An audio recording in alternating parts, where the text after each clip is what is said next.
Out here today, normally just really built up for a football weekend, is down. They are sad. They have signs. They have long regarded themselves as the best fans in football and around the NFL. Most have agreed the dog pound is sad as people feel they are losing their Browns to the city of Baltimore. Now to the AFC Central Division as football life goes on the field. The Browns and Steelers tied atop the Central Division. The Oilers are only a game back at 3-5. But imagine, if you will, next year, as according to Will McDonough on the pregame show, the AFC Central Division could have Cleveland in Baltimore, Houston in Nashville. That's the setting here today in Cleveland. Welcome. I'm Jim Donovan along with Bob Golic.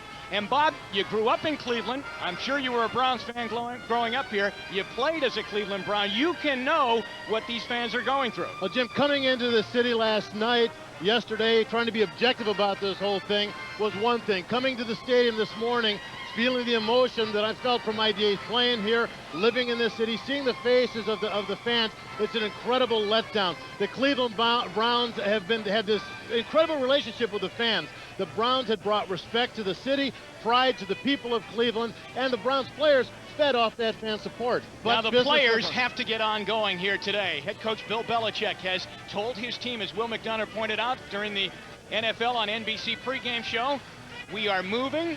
We are on our way to Baltimore, but we must play football, and this is a very important game in the AFC Central Division.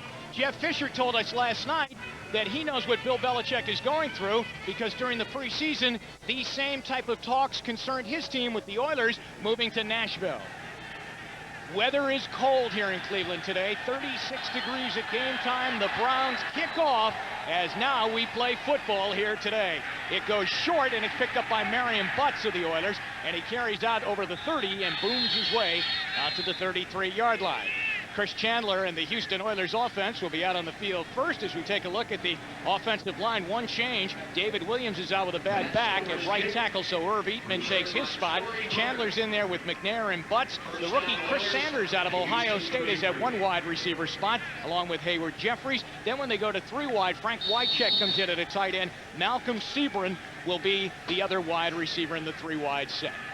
1st and 10 for the Oilers. The ball is at their own 33-yard line. Hayward Jeffries goes in motion. Chandler on a long count. First pass of the day. Out of the backfield, it's caught by a receiving back, Todd McNair, and a good receiving back he is as he carries the ball out over the 35 to the 37-yard line. Here's the Cleveland front four and linebackers. Rob Burnett had 4 sacks last week against the Bengals, so this defense has started to play a little bit better, especially last week against the Bengals. In the Browns secondary, they are all beat up still. Langham with 2 dislocated thumbs. Griffin's a little banged up. Stephon Moore's the only guy healthy. Dana Hall replaces Eric Turner, who's out. And in the nickel, they have Tim Jacobs join them in that defensive backfield.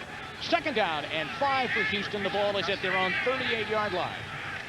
And they give it to Marion Butts. This might be a good field for Butts here today, and good weather for Butts today, Bob. It's cold. You want to run the ball here today, and he brings it out over the 40. Yeah, Jim, I was down on the field early before the game. Yesterday, there was a fairly heavy snow coming in off the lake. The snow has melted. The ground's a little moist, so to be able to run the perimeter, get the cut that they need on the outside might be difficult. They got Marion Butts for a reason. They've got a strong offensive line that's going to try and pound it with Marion for a while. It is 3rd down and 2, and they bring in another tight end. Roderick Lewis will come in at tight end, so he'll join Wycheck on a key 3rd down play to keep their first drive going. Butts will be in the backfield, and Wycheck, 89, is also in the backfield with him. Good blocker. Chandler, short drop, 3rd and 2, throws it out there and caught by Hayward Jeffries, but Donnie Griffin closed on the play and made the hit right away, and they're short of the 1st down. A good reaction, and because the turf's a little slippery, Griffin not getting there quickly. He had a chance to get in there and actually make a play on the ball, but as it stands, enough to get in and make a good play. So it's a punting situation now for Houston as the Browns celebrate the good stick by Don Griffin. That's Keenan McCardle, a Browns wide receiver who is now running back punts. And there's Rich Camarillo, one of the best in the NFL. He stands back at his 26-yard line. McCardle runs up and catches at the 22. Then is hit right away at the 24-yard line. So a return of about 2 yards. Odie Harris is in on the tackle. 3-yard return, 37-yard punt. Here's the Browns offensive lineup. good offensive line. Jones, Williams, Everett, Dahl, and Orlando Brown. It's a big offensive line. They're excited here in Cleveland, if they can be excited about anything today with their circumstances. They're excited to see the rookie quarterback, Eric Zier. Biner's in the backfield to join him. Leroy Horde has been deactivated today. The Browns say Leroy has been aggravated with a sore knee throughout the week. And now we notice that the Browns have changed in the backfield, and they go with Lorenzo White, the former Oiler. He starts as the lone running back for Cleveland. So Zier, making his first regular season home start, gives the ball off to Lorenzo White, and he brings it out to the 27-yard line. The Oilers on defense. Davidson, Gary Walker, a very, very impressive rookie at left tackle. Montgomery and Ford are on the right side of the front four. Their linebackers are a little bit healthy now, more healthy than at the start of the season when Michael Barrow got injured, and now he's back in there. And then when they go to their dime, Tamor Barnes and Steve Jackson join the defensive lineup. It is 2nd down and 7 after a 3-yard run by Lorenzo White, and the ball is at the 27-yard line of the Browns. Zier's first pass, looked at Risen, now trying to scramble and run, lobs it, and White's got it! To the 45 and a first down. What a great rush up front. You know, they're trying to work on him a little bit. The coverage, very good coverage by the Oilers. Watch the rush up front, good block, and we talked about the size of the offensive line and their ability to block for Eric Zier. Also, great coverage out there. The last minute, Lorenzo White just said, you know what, I got to help out. He drops off in the middle as a safety valve. Zier looks right at him, hits him right in stride. 28 yards and a first down to the Houston 45-yard line. As Zier 1 for 1, he threw for 310 yards last week in Cincinnati. Boy, Lorenzo White, a big part of the game plan, is to the 39 of Houston as he rips off a 6-yard run. And Bob, this is a guy that was deactivated a couple of weeks ago, didn't even dress in the Jacksonville game. Right, and the interesting thing is that they've been so high on Ernest Biner as being the guy to come back in from his years ago, went to Washington, came back, had a lot of quickness that perhaps they weren't getting from Leroy Horde. Now today they choose to use Lorenzo White. 2nd down and 5 for Cleveland. The ball is at the Houston 40-yard line.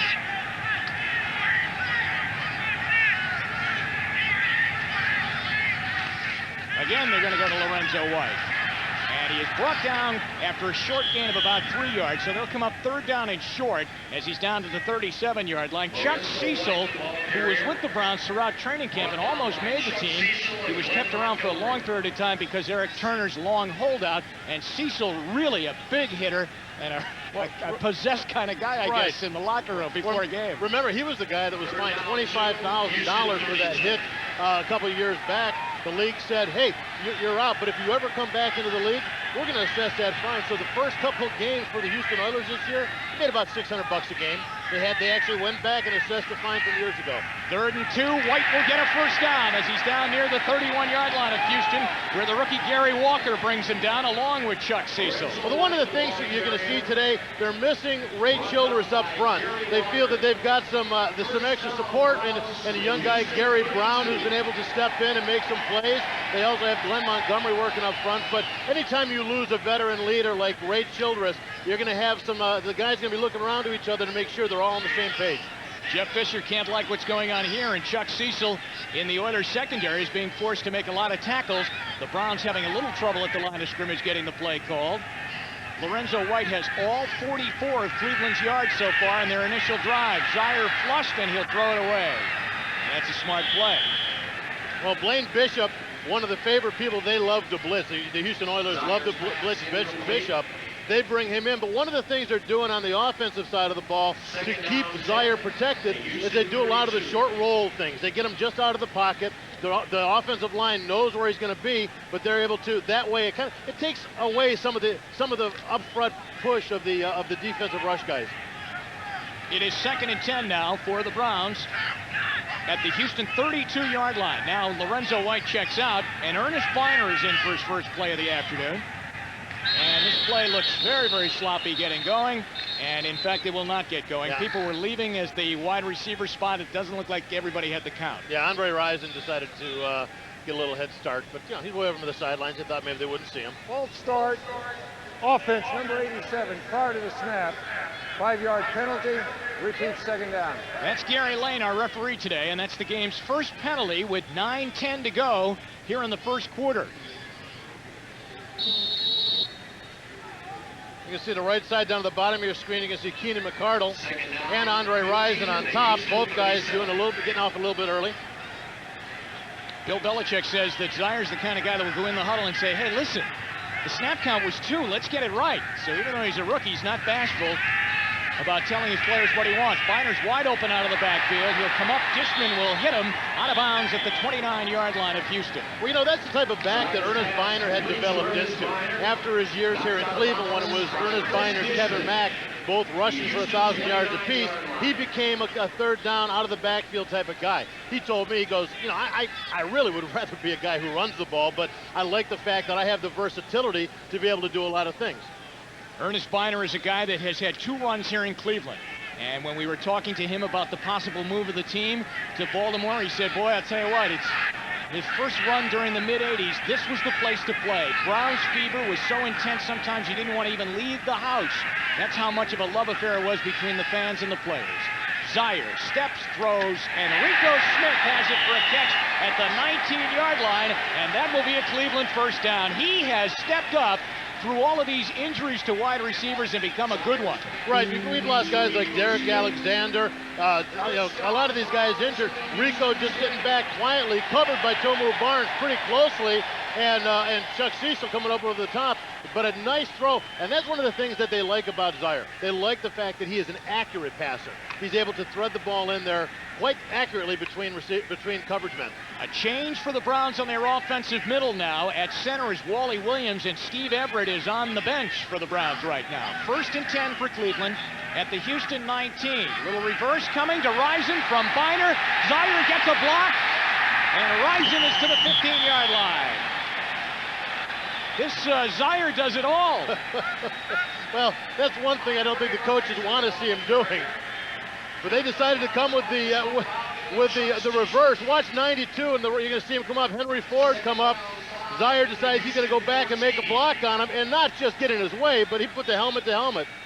Andre Rison using some speed to get around the outside. Good pursuit by the Oilers. Now, we saw him holding both of his hands up over his head. I don't think that was in pain from the block. It was more that he wanted to hear the next play call coming into his huddle, coming into his helmet from the sideline. Hartley goes in motion. Lorenzo White has an opening. He's to the 10 and still fighting down near the 6-yard line. Blaine Bishop is in on the stop with Kenny Davidson. Well, one of the keys of this play, they had Frank Hartley, one of their tight ends, number 48, in motion, and he just went out there and just walled the defender to the outside. Got a good block on Eddie Robinson, really opening up that off-tackle hole for Lorenzo White. It's 1st and goal now for Cleveland. Hartley, a player that Jeff Fisher said yesterday to us, the head coach of the Oilers, I'd like to have him on my team. He's such a good blocking tight end. They said he's like a Dwayne Young, the old Charger tight end, that sort of blocking guy. Rising in motion and then stops. The pitch to White, and he got hit right away as they closed in, and knifing up through there is the safety Chuck Cecil, who read the play and came up and got White for a short gain. You know, Jimmy, you said earlier that you don't want to see Chuck Cecil making a lot of plays because you feel like, well, if the safety's making a lot of tackles, then the offense is doing too much, is breaking through that front line. Well, I think in most cases, that's probably true. With Chuck Cecil, he just likes coming up, sticking his head in there. Lorenzo White now has 6 carries, 25 yards, as he picked up 1 there, and it's 2nd and goal for the Browns on their first possession of the afternoon at the 5-yard line of Houston.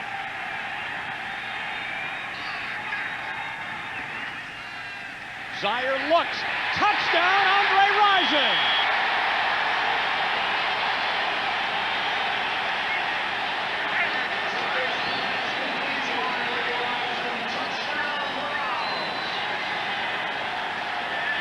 That is the 500th career reception in the NFL for Andre Rison, and what a way to get it. What a way to get it. And that's one of the matchups we thought about coming into this game.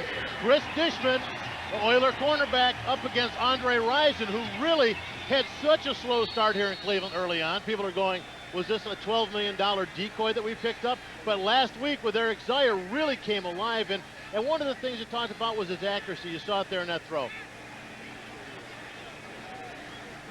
Matt Stover in to attempt the extra point. Snap a little bit high, but Tom Tupa got it down and bangs it through.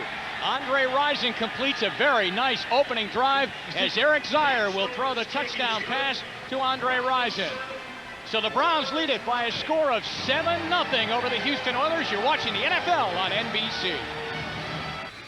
The Browns lead 7-0 as they take the opening kickoff, opening drive for them and go in. The owner's box here at Cleveland Stadium is empty today. Art Modell missing his first home game ever in his years as owning the team here in Cleveland.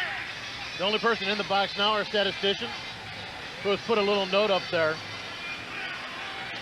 And as Will McDonough mentioned during the NFL on NBC pregame show, Art decided to stay out of the stadium here today after some threats and some obvious emotions spilling over here in Cleveland with the move to Baltimore on the horizon. Mel Gray on the kickoff, and he brings it out to the 26-yard line. That's where Houston will start, and that's where the boys start pushing and shoving each other. Dennis Lundy, number 40, is in there, along with Stephon Moore of the Browns. So let's see as they sort things out if we're just going to all make up.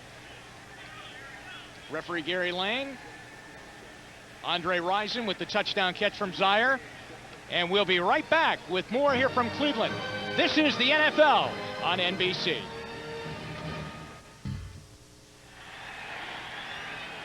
Back in Cleveland, the Browns were offside on their first kickoff, so they kick back to Mel Gray.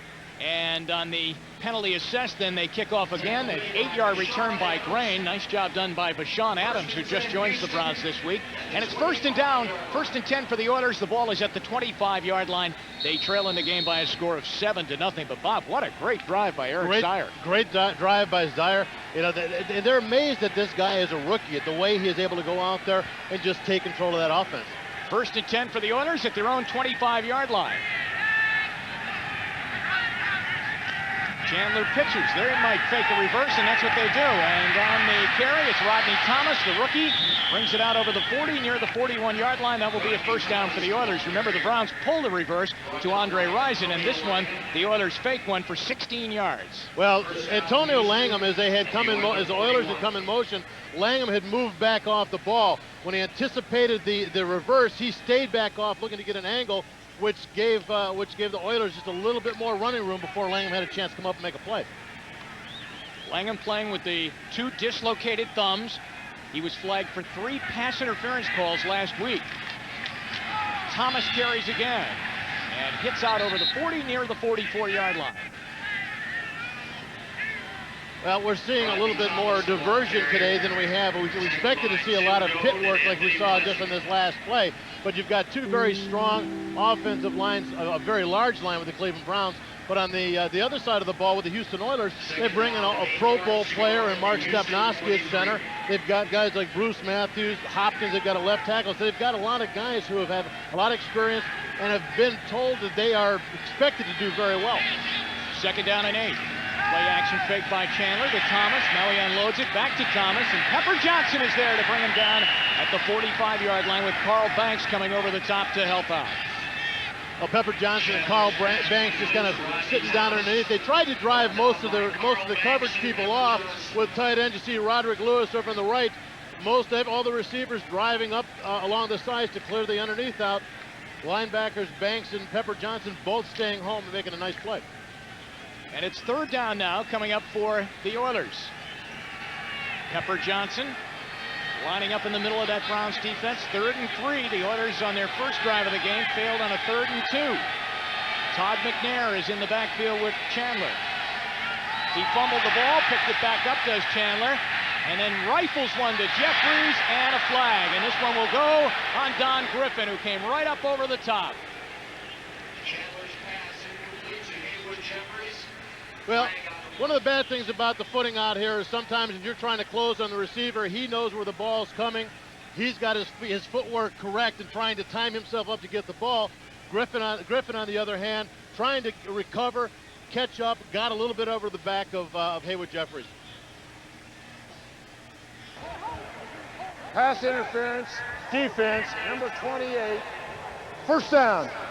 You know, it's been tough on the Browns secondary because of all the injuries, and now they're missing their best defensive player, the safety Eric Turner. But really, that secondary has been flagged a lot recently as Griffin gets hit here, Bob, with the penalty. But last week, as I mentioned, Langham 3 pass interference penalties. The week before, Isaac Booth went in and got hit with a couple in a row. So that secondary is being forced to make a lot of plays, and they're being hit with flags. That's a big penalty. 1st and 10 for Houston at the Browns 36. The Oilers trail 7-0.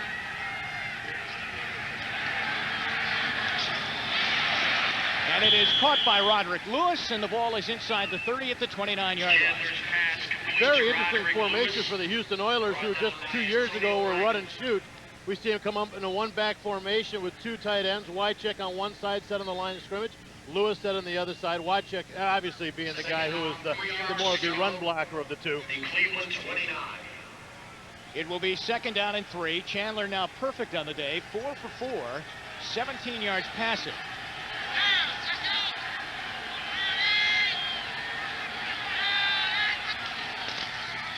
Rodney Thomas, he is racked up. Nice play as Tim Goad got into the backfield and brought him down by his right ankle. I'll tell you what, now there is an old nose tackle who's used to playing 2-gap and getting double teamed inside, who is told, do 1-gap, hit a gap, slice through there and make a play. And anytime you got a guy who's been restricted and taken double teams for so many years, you let him loose, he's going to go have some fun. 3rd down and 6 coming up for the Oilers. On 3rd down, Houston, very successful, 49%. Tops in the league. The Browns, on the other hand, have had problems on 3rd down. Let's see if the Oilers can do it again on 3rd and 6. Across the middle, the pass is caught, and Malcolm Sebring makes the catch inside the 25, and that's good for a Houston 1st down, so the 3rd down success continues. Right, and Sebring coming in and being called on to make some plays today because, you know, they've had some injuries on the other side of the ball. But here we're seeing what's happening with the Browns secondary. Tim Jacobs coming in, playing at that time, and, you know, stepping in and having to make some plays because of the injuries. They've had to shuffle guys around quite a bit, and they're really a place where you need a lot of chemistry because you're working with each other is the secondary. 1st down inside the Browns 25. Pass is caught by Todd McNair, but immediately brought down by Mike Caldwell. So Caldwell's the guy. We were back here with Kansas City. Caldwell, Gerald Dixon fighting for the position out there. Caldwell is the guy that they like putting in. Been playing very well. Rick Venturi likes this guy, the defense coordinator. He is more of a guy that they're going to play in passing situations. He's really good nickel dime situations to linebackers because he has the speed to keep up with some of the backs and maybe some of the slower receivers coming out of the backfield. 2nd down and 8. Short gain of 2 as Caldwell stepped in and made the nice play. Browns jump across, Rob Burnett, and Burnett immediately then points at Irv Eatman, the right tackle, and said that he moved, and that's what brought Burnett across. It was Eatman. Prior to the snap, false start, offense. Number 75, 5-yard. He knows that he's working up against Rob Burnett, who had 4 sacks last week. Irv, you see right on the near side of your screen, is going to get a little jump, try and get back.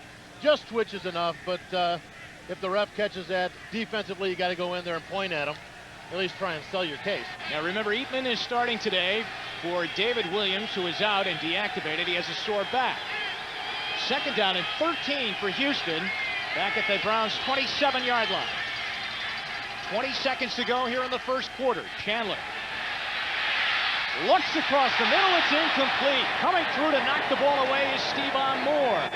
The ball was intended for Chris Sanders, the rookie from Ohio State. Great safety play by Stevan Moore. You're going to see Sanders working against Langham, but Stevan Moore coming up to help him from the top side. Really timed up the ball nicely, made a nice play. And remember, the first time these guys played this year, Stevan Moore came up with 3 interceptions. So he feels that he really has the timing and the read on this quarterback, Chris Chandler.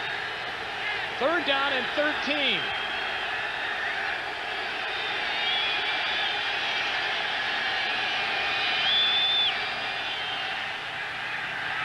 Chandler going to the end zone for Jeffries, and it's knocked down and almost intercepted by Antonio Langham.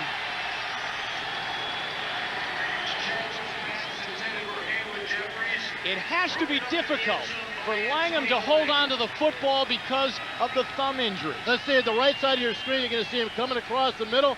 Langham going up, timing the jump nicely up against Haywood Jeffries, but again, 2 thumb injuries. We asked, are they better? They said, well, you know, they're getting better, but it's a job where he's got to work with his hands. It's difficult for him to get full recovery. Al Del Greco with Camarillo to hold. It's a 44-yard field goal attempt to get Houston on the board, and he has enough as he puts it through for a 44-yard field goal. 7-3. This is the NFL on NBC. As we come back to Cleveland Stadium, when you think of the Browns in Cleveland, I think a lot of people think of that man, Jim Brown, the great running back. Number 32, weaving his way on this stadium turf in that championship game against the Baltimore Colts. Isn't that ironic? When they won the championship game here in '64, it was against Baltimore. Like I said, I mean, that's part of this rich history. I mean, he is part of it. It's one of those things that really makes a lot of these Cleveland Brown fans sad to see what's happening now with the move to Baltimore. Al Del Greco kicks off after he nailed a 44-yard field goal. Derek Alexander catches it at the 22 for Cleveland and will run out the first quarter as he brings it out over the 40-yard line. That's run back by Alexander. So that is the end of quarter number 1 here at Cleveland Stadium. The Browns lead over the Houston Oilers 7-3. And you are watching the NFL on NBC. Welcome back, everybody, to Cleveland. Jim Donovan along with Bob Golic. Second quarter about ready to get underway. Derek Alexander's 22-yard kickoff return right at the end of quarter number 1 has given the Browns good field position. They're out over their own 40 at the 43. Eric Zier's first Cleveland Stadium regular season start so far is off to a good start on his first drive. 4 for 5 for 50 yards, and he threw a touchdown pass. Browns have Ernest Finer in the backfield. Zier is on the money again to Rico Smith, and he makes the catch, and he's out into Houston territory down to the 47 and near a first down. Well, you know, they try to blitz on the outside. You can see him bring Eddie Robinson. Watch 96. Gary Walker is going to drop off into coverage, and he just couldn't. You know, we start up in the line of scrimmage. You just can't get enough depth to get back there and take away the underneath throw. All you got is support over the top coming from the corners, but as a lineman trying to drop back, you just can't get the depth you need to take away that throw. Lorenzo White is in the backfield for the Browns, and Steve Everett is in at center now. Wally Williams was handling the center duties on that first drive. Lorenzo White spins out of a tackle and goes inside the 45 to the 43.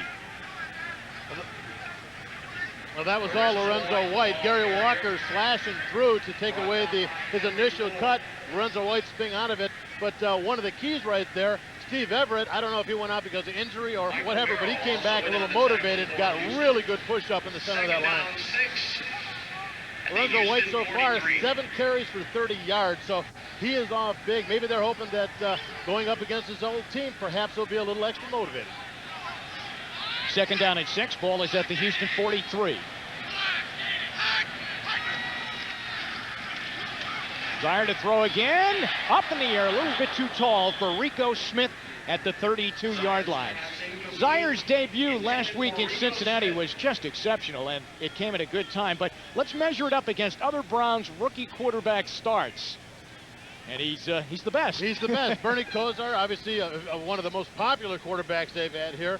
Brian Sipe from the old Cardiac Kids Day here in Cleveland. And Mike Phipps, another great quarterback. But they all have had pretty good starts, but nobody has done as good as Eric Zier. That was 310 passing yards. He also ran the ball very well. He had a touchdown. He also threw an interception in the game. But all in all, the most important thing is he got the Browns a win. Now he's trying to get them a first down on 3rd and 6. He's in trouble. Eddie Robinson has him. There's a flag down as he's brought down well short of the first down at the 41.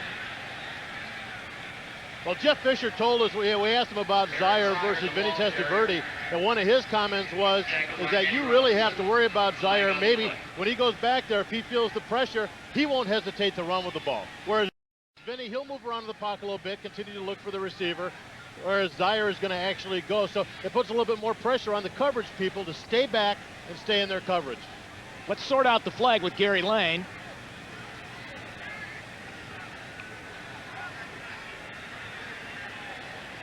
Holding defense, number 28. 5 yards from the end of the run. First down. And Chris Dishman gets hit with a big holding call because the Houston defense should be off the field now because Zaire was brought down short of the first down, and now with the holding call, the Browns get a first down. Well, Chris Dishman, if you remember last year when they put in that 5-yard chuck rule, Chris Dishman was being flagged just about every other play. He just felt like, you know what, if I do it often enough, they'll just figure it's just normal for me and they'll leave me alone. But Chris, they're still watching, baby. Michael Jackson goes to the top of the screen as a wide receiver for the Browns on a first down play. They hand the ball off. It's Lorenzo White again inside the 35 down to the 33-yard line. Tackle is made by Anthony Cook. Now the Browns are doing a very nice job of this. They're doing a variation of the counter tray OT. What they're doing is they're putting Kinchen in motion, the tight end, back to the away from the play. You're going to see him in motion. Now he's going to come back following the pulling guard, and he's going to lead up inside.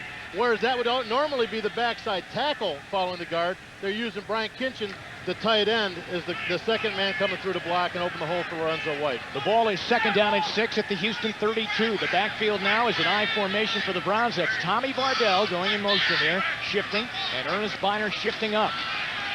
Ready for a blitz, trying to get away from Bowden, and he does, then throws over the head of Andre Rison, who tried to pull it down at the 19.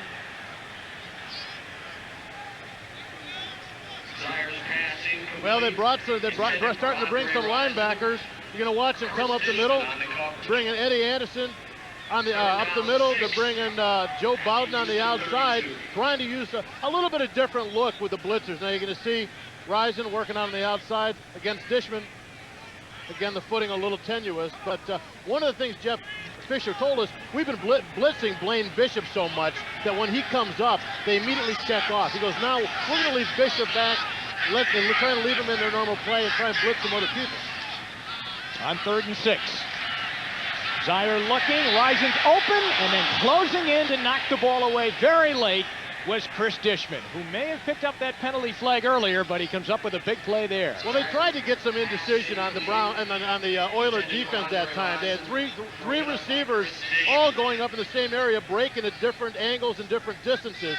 There you see incredible play by Chris Dishman, getting some good footing and a nice break on the ball. But the Browns offense using a little bit of finesse and trying to open up some of those underneath zones.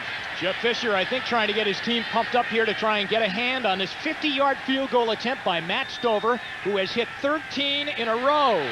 Stover is short, just short. Right on the crossbar, but short from 50. So that string is over, and the Browns come up empty on this possession, still leading 7-3. This is the NFL on NBC. Matt Stover was short from 50 yards away after he'd hit 13 field goals in a row, and it's 7-3 Cleveland. Tonight, be there for an NBC special that is called Extremely Weird, and it is. And that's followed by an all-new Mad About You and Hope and Gloria, plus Whoopi Goldberg, Ted Danson, and Will Smith in the network premiere of Made in America. All tonight, right here on NBC.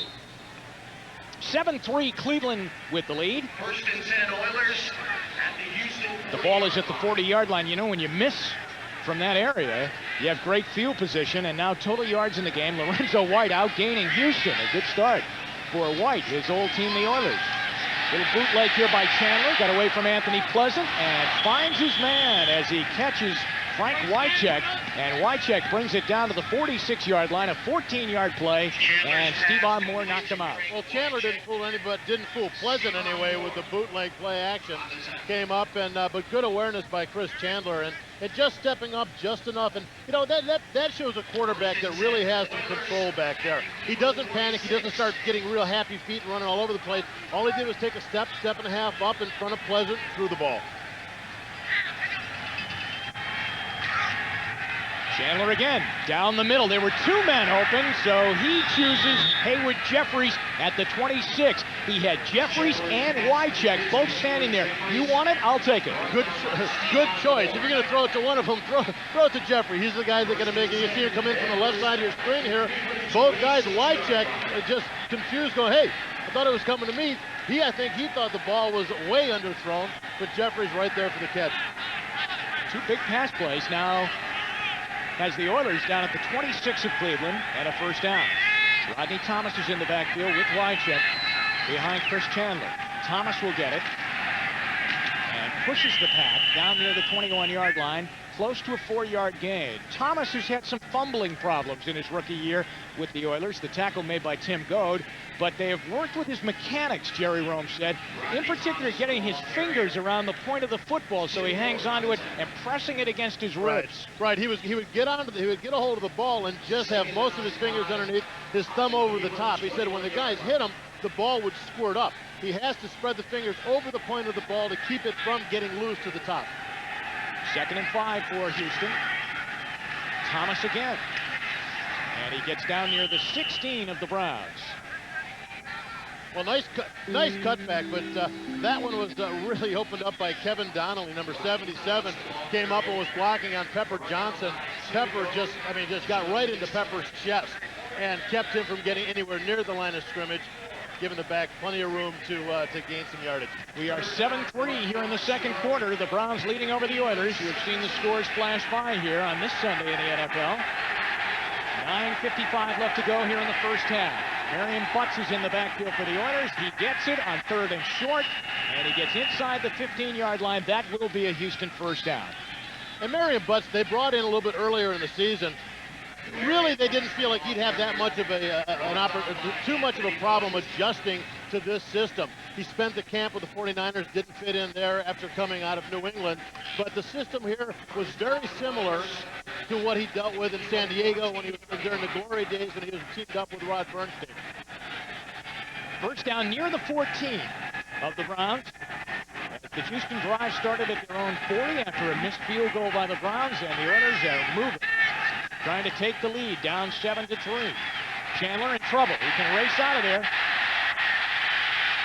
and turn it into a short game. Boy, he had a lot of time to make his decision, and it looks he got hit over on the sideline, and Chandler is holding his hip, and there's an all-out brawl over there on the sideline. Irv Eaton trying to protect his quarterback as Chandler is slow to get up.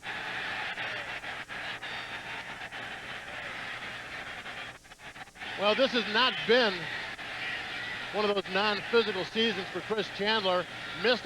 He was out of the first Cleveland game earlier in the season. Quarterbacking duties taken over by Will Fuhr because Chris Chandler had 2 bad shoulders from 2 separate injuries and just couldn't get out there. So he has had really had a lot of injuries. We'll check out Chris Chandler as he limps back to the huddle, and we'll be back to Cleveland. This is the NFL on NBC.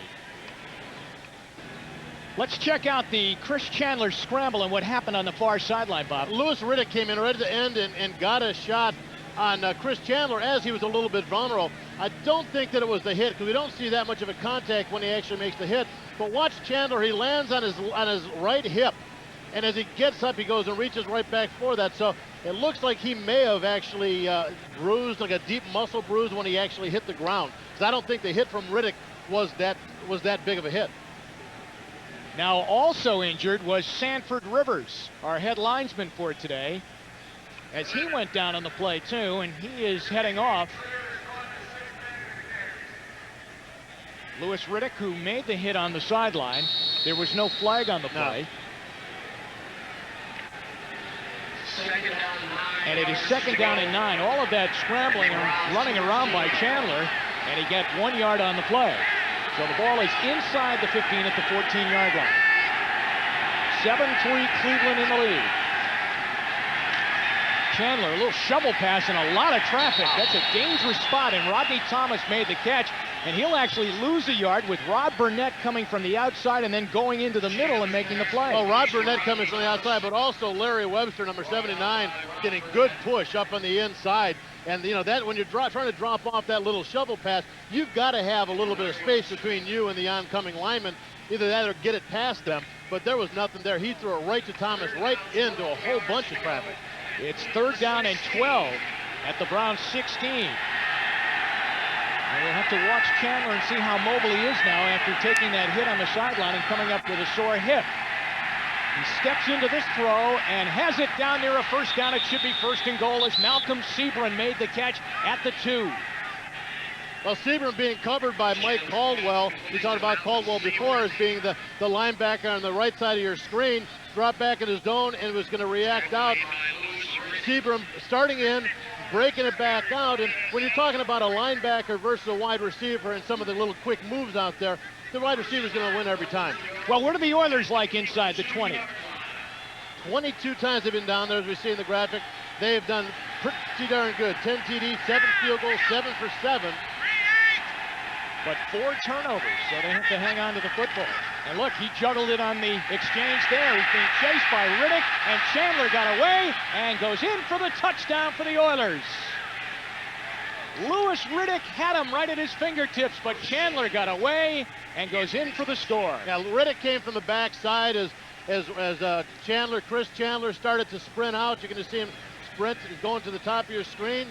Riddick untouched from the backside, just drawing a beat, but once Chandler makes the decision to go upfield, there's no way that Louis Riddick is going to be able to change direction in time to make a play. Jeff Fisher received very excited, wants to get back in, knows that this is a very important game for them in the AFC Central and wants to stay close. They came in at 3-5, and Del Greco's kick is good, and the Oilers have taken the lead now, 10-7 over the Browns. This is the NFL on NBC. Houston has scored 10 in a row, and they lead over the Browns 10-7. And what a nice drive they had, engineered by Chris Chandler with a 2-yard touchdown run, 4 for 4 passing. And the drive started at the Houston 40 after a missed field goal from 50 yards away by Matt Stover. The Oilers kick it away. Derek Alexander will run underneath it on a short kickoff at the 15. He's in the air and lands near the 30. We'll come back. 7:08 to go here in the first half. 10-7 the Oilers lead. This is the NFL on NBC. Bill Belichick imploring his defense to get it going as Houston went right down the field on the Bob.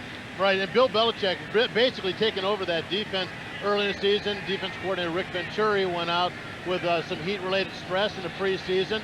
Bill Belichick loving the defense and taking over ever since, and now that Rick Venturi's back, doesn't seem to be able to stay away from that defense. 1st and 10 for the Browns at their own 30. That's Rick Venturi, the Browns defensive coordinator now. Eric Zier and the Browns start at their own 30, now trailing in the game 10-7. Zier with all kinds of time, but now he's running out of it, throws it. Brian Kitchen, the tight end, has it. Kitchen won't go down, will he? But finally pushes forward for a couple of yards near the 32, as it was Eddie Robinson and Michael Barrow, the 2 linebackers, making the tackle. Bob, what time for Zier? That must have been tremendous coverage downfield. Well, a lot of good coverage, but look at the blocking up front for the Cleveland Browns. Doing a great job against Kenny Davidson and Glenn Montgomery inside, Gary Walker. They're trying to muscle up front, but the Cleveland Browns offensive line is just very strong. 2nd down and 8. The numbers on Zier today. At their own 32. Biner in the game. Harold Bishop is in at tight end. All kinds of jumping around, and the Oilers jumping up like they're going to blitz, and Joe pointing Bowden, that there was some prior to movement. the snap, false start, offense, number 61, 5-yard penalty, still 2nd down. Well, they had Joe Bowden on one side, Eddie Robinson on the other side faking the blitz, and they started bringing the backers up in the middle. Steve Everett, the center, just getting a little flinch early, and he's the guy with the ball. He can't move. Bob, I think it's safe to say, and you've been in this stadium through many big games, that this is a preoccupied crowd here today. Without a doubt, without a doubt.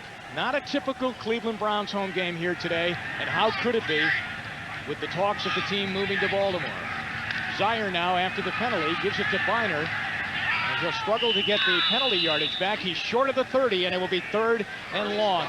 But Bob can really tell you that on a normal Sunday, this place would be up on every play, and that's not the case. And Jim, there's a vote here Tuesday for the Syntax, to extend the Syntax to try and get more funding for a stadium. And I think they were imploring the fans to come out to support the Browns, to show Art Modell that we want the Browns here, that they want the Browns to stay in Cleveland. But people really have just shown up. It's a pretty empty stadium here today. 3rd down and 11 for the Browns. Zier again with a lot of time. Steps out of a tackle. floats the ball, and Biner makes the catch and should have a first down out at the 42-yard line. Chuck Cecil really hit Biner. I'm just amazed at what Eric Zier is doing back there. He is just, he's showing a lot of poise back there. Now watch him, he's going to drop, he's going to get chased out of the pocket, and he's going to start to the left of the screen. But watch his awareness as he gets chased by Henry Ford from behind. He knows that he's there, he feels him, gets a little foot kick, and then Zier just dropped the ball off to Ernest Biner. Good shot by Chuck Cecil, and that's what Chuck Cecil does best, is come up and just lay people out. Biner is up, being assisted off the field. Chuck Cecil is up, and he's not being assisted off the field, so it looks like he got the better of that hit, but Biner held onto the ball and got them a first down, too, on 3rd and 11 out near the 43. You know, you look at Chuck Cecil, the guy's 6 foot tall, 185 pounds, doesn't look like he's a big hitter. In fact, the first time that Chris Dishman saw him, he goes, this is the guy, this is the big hitter, but he really hasn't, he has no concern about himself. He just loves to go in there and stone people. Well, it's a very, very big week coming up here in Cleveland, as if it hasn't been a big weekend so far, and it's a big week in Baltimore, too. So let's take a look at the week ahead and click off these days. Coming up this week, tomorrow, a scheduled press conference in Baltimore. Art Modell could be there tomorrow to announce his plans to move the team. Tuesday, the NFL owners meeting in Dallas, plus it's election day, and here in Cuyahoga County, in the Cleveland area, the issue 5 vote for the Syntax is for the extension of that to have funding to try and renovate this ballpark. And then, of course, coming up later in the week, the move of the Oilers to Nashville. But, you know, the one important thing, you look at that Tuesday, the vote on issue 5 to extend the funding, it almost, depending on what happens on Monday, and we've been told by Will McDonough and others that it's a done deal, the issue 5 is basically a moot point. Well, I think it's a moot point as far as this team. The Browns, right? Well, as far as this team, but I think that clears the way for that funding to be there for another team to come in here and to try and get this place renovated or a new arena for them or a new stadium for them. Biner continues to be checked out over on the sideline. It must have been a great hit, a hard hit on him, because he is one that normally delivers that kind of hit. Ernest Biner is one of the toughest players that I've ever worked with. Good heart, great determination, but very, very physical. 1st and 10. The ball is at the 43-yard line. 10-7, Houston in the lead, and Lorenzo White will carry. And he brings it out near the 46-yard line. Tackle made by Joe Bowden. Lorenzo White, the ball carrier. Brought down by Joe Bowden. Well, Joe Bowden getting a nice play on the outside. They've had some problems with their linebackers. The Houston Oilers have lost Al Smith early in the season with an injury. He's out. They had to replace him with Michael Barrow. Michael Barrow had been hurt a couple of times. Baron Wortham had to stand into the middle, but Joe Bowden playing very consistently on the outside. Having some trouble with the clock now. They are asking them to reset the game clock to 4:39. The game clock is at 5:02 remaining here in the half, and they want it to 4:39. Well, the Browns lose a chunk of time right there. And it will be 2nd down and 7 when they come up to the line of scrimmage. 2nd down, 7 yards to go. Ball is just out over their own 45-yard line. Lorenzo White in the backfield behind Eric Zier. That's Brian Kinchin in motion. Zier gives it to White.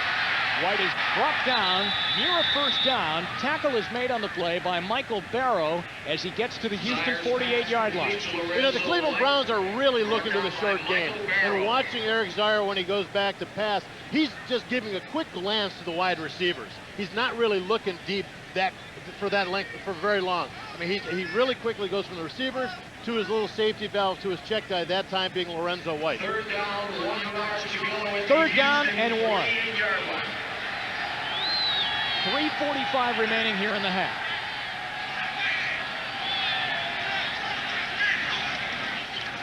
Lorenzo White, he'll take it to the outside, runs right over Chuck Cecil, and boy, Cecil came back and won the fight to bring White down. I thought he was just going to bowl him over, Bob, but he gets him near the first down. Well, he did, but Chuck Cecil took the initial hit, and had it not been for Darrell Lewis coming up to make the secondary hit, Lorenzo White would have easily picked up the first down. Everybody thought the play was going to go inside, and then White popped it back to the outside, and they're going to call in the chains for a measurement on this one.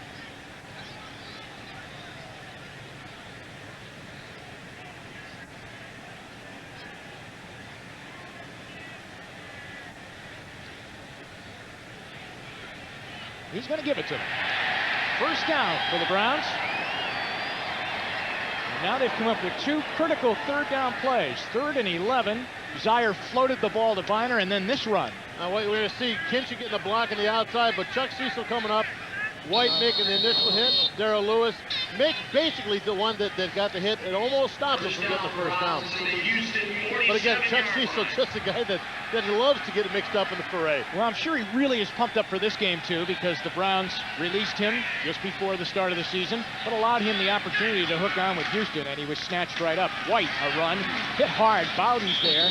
Also getting into is Gary Walker. Walker got praises from Jeff Fisher yesterday when we met with him, and he said, you know, it's going to be real tough for Ray Childress to win his job back. Childress out with a sore shoulder. Well, first of all, the physical nature of the defensive lineman is changing. You look at a guy like Ray Childress, that kind of long, lean, quick guy, has been replaced inside by the bigger, thicker defensive lineman. Walker fits that mold a little bit more, and like you said, Ray's going to have a hard time working his way back into the lineup. Just a gain of 1 on that last play. 2nd and 9. Zaire's got Michael Jackson. There was a big cushion there, and he drops the ball. That's going to be picked up by Houston, as there are all kinds of Oilers around it. Coming up with the ball is Blaine Bishop. Michael Jackson had it, and it just dropped out of his hands. Turnover goes Houston's way. Well, he got the ball just long enough. You're going to see him break it up right at the top of your screen. So that the ball's thrown to him as he comes down with his feet come down. Nice play there. It looked like it might have been Chris Dishman who came in and got the hand on the ball. Not that he was actually looked like he was going for it. He was just going to make the tackle. But really, a good placement of the hand, slotted the ball out of his, Michael Jackson's control. Coming up next on most of these NBC stations, it will be game 2 of our NFL doubleheader. Most of you will head to Soldier Field to see Bill Cowher's Pittsburgh Steelers take on Eric Kramer, who's red hot, and the NFC Central Division leading Chicago Bears. Others will see the Bills and Colts break that 3-way tie for the AFC East lead as they square off in Indianapolis and look to the AFC Central Division, as Pittsburgh and the Browns are tied. Right, no matter what happens in this game today, a very important game for the Pittsburgh Steelers. Either an opportunity to take sole possession of first place in AFC Central, or they'll have to get a win to try and stay tied with the Cleveland Browns. So you're watching one part of the tie at the top of the AFC Central Division standings. The Cleveland Browns here today, right now, and then later on you'll see the Steelers in Chicago, where I don't think they have ever won. Yeah, they've had very little success. Yeah, I think they're 0 for 5 there. And the one thing that you're seeing with the Chicago Bears now, with Eric Kramer at the helm, they have an offense that defense really is starting to believe in. Now let's set the scene here, Bob. 2:20 to go here in the first half.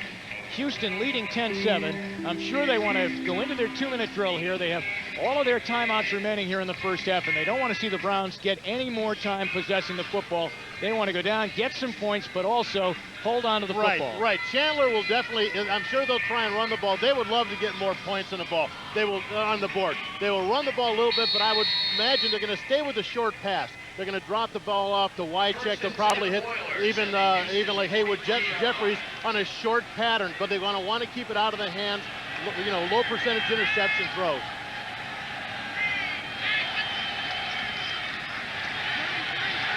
Chandler going long for Chris Sanders, and Donnie Griffin had it and couldn't hang on at the 15-yard line as he almost comes up with the interception. Or not. Boy, don't you just hate it when they make you a liar? And that's really what they should have tried to avoid. I mean, very close right there to getting an interception. Now right here, as you see the pressure on Chris Chandler by Anthony Pleasant. But good play, the ball a little bit underthrown, probably because of the pressure. Don Griffin almost making the interception, but like we said before the play, they've got to avoid that if they want to get some more points. 2:13 now to go during the first half, and the clock, of course, stops on the incompleted pass, and on second down, Chandler throwing.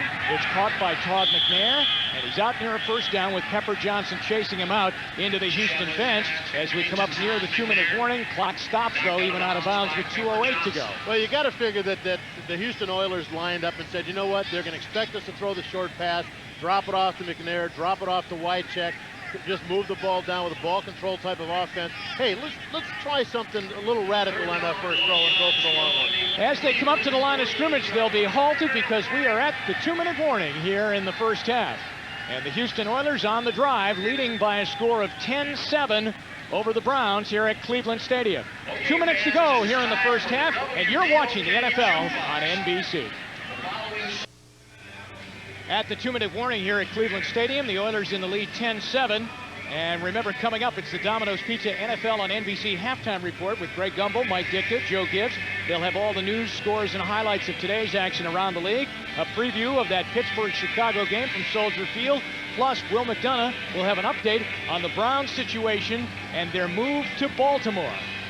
I tell you what, man, it's like they were saying, Joe Gibbs, Mike Ditka saying in the pregame, it's one of those incredible stories about a team you never thought would ever leave their home. You can't imagine the name Browns being attached to any other city. Third down to try and keep the drive going, and they will get the first down as they push it to the 45. Let's go to New York right now and check in with Greg Gumbel. He has an NFL update.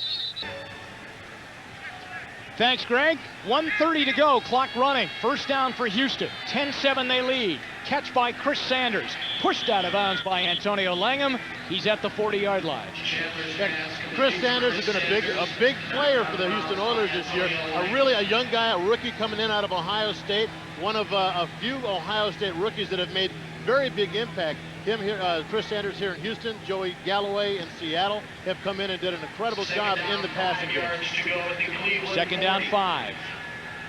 The Oilers have all of their timeouts remaining, as you see. The ball is at the 40.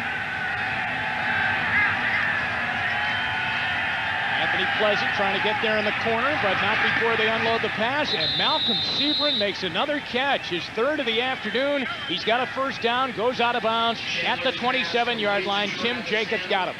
And Malcolm Sebrin, they said that he was going to be a big part of this game. He's a very good possession receiver, not necessarily a speed guy that's going to stretch the defense. Good possession receiver, and a lot of the defensive backs, Don Griffith, Langham, some of these guys feel that he's one of the guys. He's got incredible moves coming off the line. A minute 18 to go. As the Oilers, you see from the end zone, getting closer to the Browns end zone again. A rare run for Todd McNair. As he brings it down near the 22-yard line, the Oilers will use a timeout to stop the clock. Well, this is exactly what they wanted to do. Move it down, stay in possession of the ball, work the short passes to the outside so they can get out of bounds and stop the clock. Right now, getting themselves in a position for at least a field goal. Bill Belichick looking out there, and we know how concerned and how involved he is with the defense of the Cleveland Browns. But here's what I'm amazed about right now. Having watched so many games here at Cleveland Stadium, normally when the visiting team would be going near the end of a half, going in for some kind of score, field goal or a touchdown, that crowd would become the 12th man on that defense, and that is not here. The 12th man is not here today. Jim, they are just dead here today. I know they know that there's rumors of the move. I don't know if they've heard that it's like as we heard from Will McDonough, that it is a done deal, but they really seem to have lost all their life. It is second down as the Oilers come back up. They have 2 timeouts remaining in the half after a 5-yard run by Todd McNair. 2nd and 5 at the Browns 23. Chandler checks off, goes into the end zone. Hayward Jeffries is there. He's got it. Touchdown Oilers. 23 yards for Jeffries.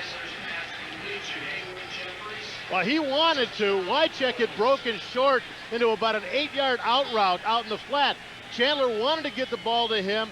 The defensive back had closed quickly. He held off in the throw and then lofted it up in the end zone for Hayward Jeffries. Bob, that's twice now, wouldn't you say twice, that Houston has had 2 wide open options? And they really are working the zones very well. You know, they put Wycheck underneath. They know that the coverage people have to respect him and pull up a little bit, allowing Jeffries to get behind him. with 1:07 to go here in the first half. Al Del Greco's extra point is good.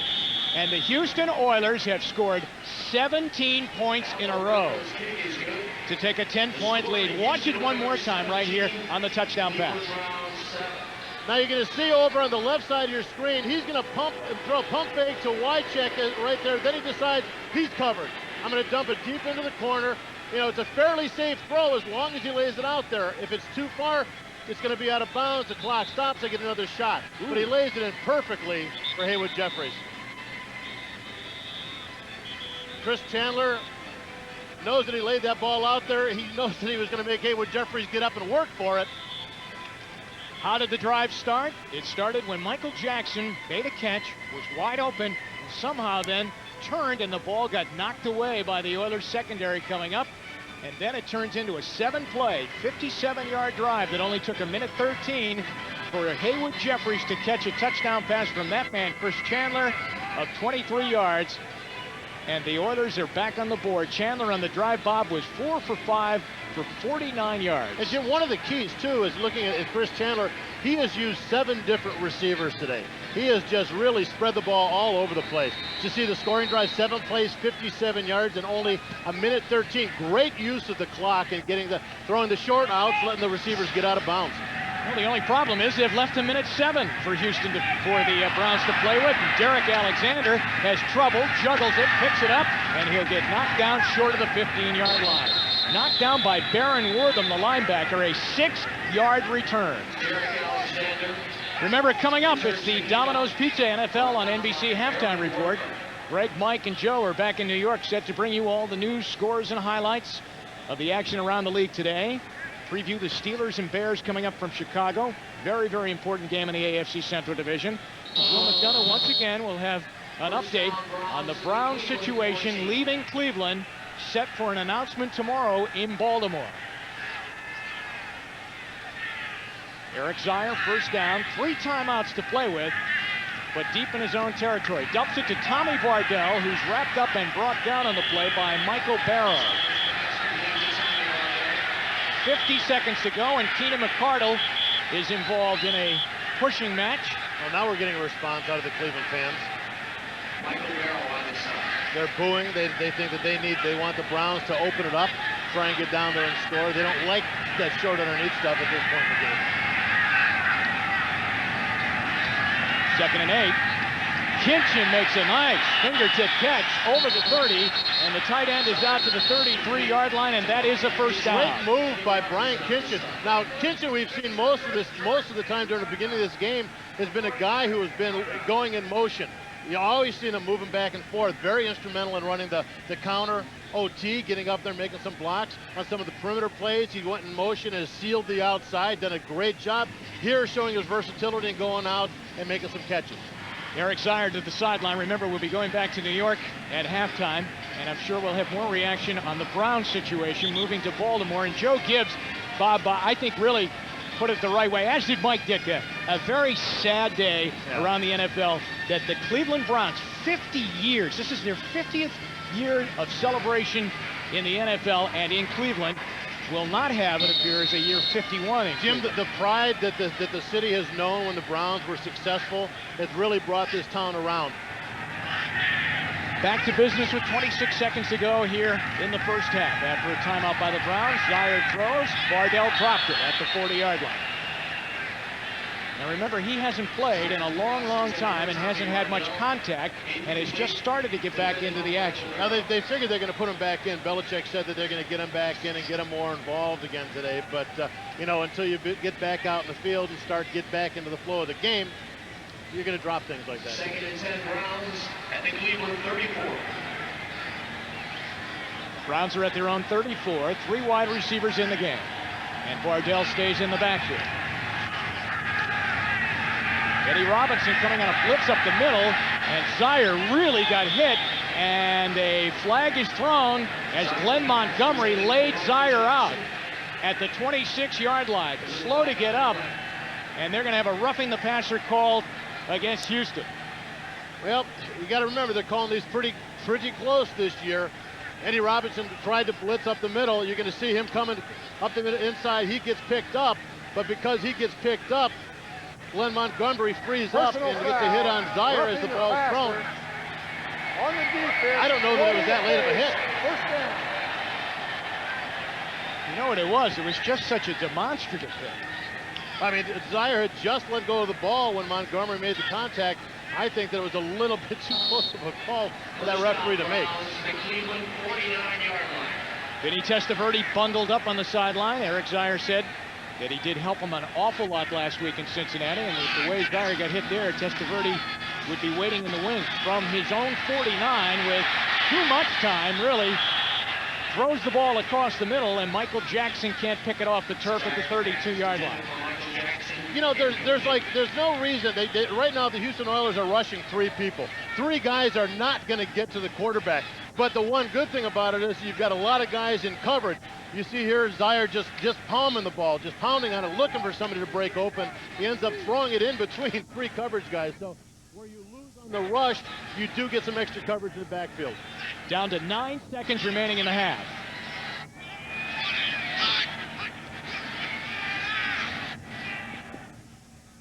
Wide open is Keenan McCardle, and he'll go out of bounds, stepping out with 4 seconds remaining in the half, near the 35-yard line, in fact, to the 34. A 16-yard play. Matt Stover might get another crack at it here just before the end of the half. They would have to come right now. Well, that was a gimme for Keenan McCardle. They were just the secondary and the linebackers had dropped deep to take away the long ball. Rushing 3 guys up front. No rush at all, and McCardle was just a pitch and catch for Zier McCardle. Well, let's put the math together here. The ball is at the 34, so 7 would be back to the 41. A 51-yard attempt. Now, he was short from 50 earlier today, snapping a string of 13 field goals made in a row. But looking back at that field goal, Jim, it really looked like he got underneath it because he got a lot of spin on the ball, a lot of undercut on the ball, which took away from his distance. So he can hit from this distance.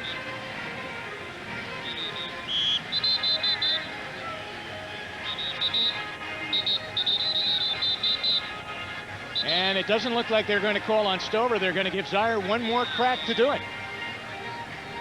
You know, we talked to Vinny Testaverde about Eric Zier, and he said, does it surprise you that this guy has done so well in coming in as a rookie and shows so much composure? He goes, no. He goes, you know what? He goes, I watched him all through training camp. This guy has amazed me from day one at his composure and his poise under pressure. 4 seconds to go. Zier going across the middle, and it is going to be knocked away from Blaine Bishop in the end zone from Michael Jackson, and that ends the first half. 10 straight points in a row, 17-7, Houston in the lead. And now let's go to Greg Gumbel in New York.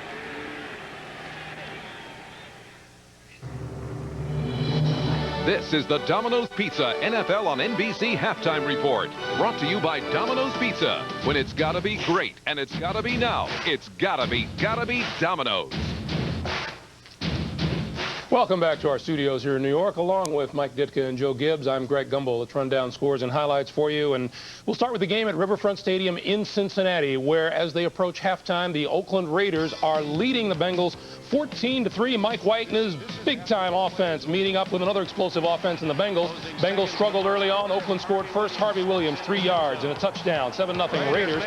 2 plays after a block punt. Jeff Hostetler to Tim Brown.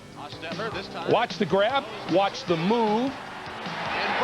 33 yards and a touchdown. 14-0 Raiders. And then Hostetler on the release gets rocked right here. Dan Wilkinson with the hit. Vince Evans came on for 1 play, but Hostetler is back in the ball game. It is a 14-3 lead. The difference in this game for the Bengals, Joe, turnovers. Well, it is. Turned the ball over 3 times. But I think the other thing here, Oakland has found, they found a little scheme here, and these guys are running the football. They've got 90 yards rushing in the first half. I think that's the difference in the football team. They're putting a lot of pressure on Blake with their defense, but they always play good defense. Now they've found a running game. All right, Bengals have lost 5 of their last 6 games in Kansas City. The Chiefs are leading the Washington Redskins 14-3 in the second quarter.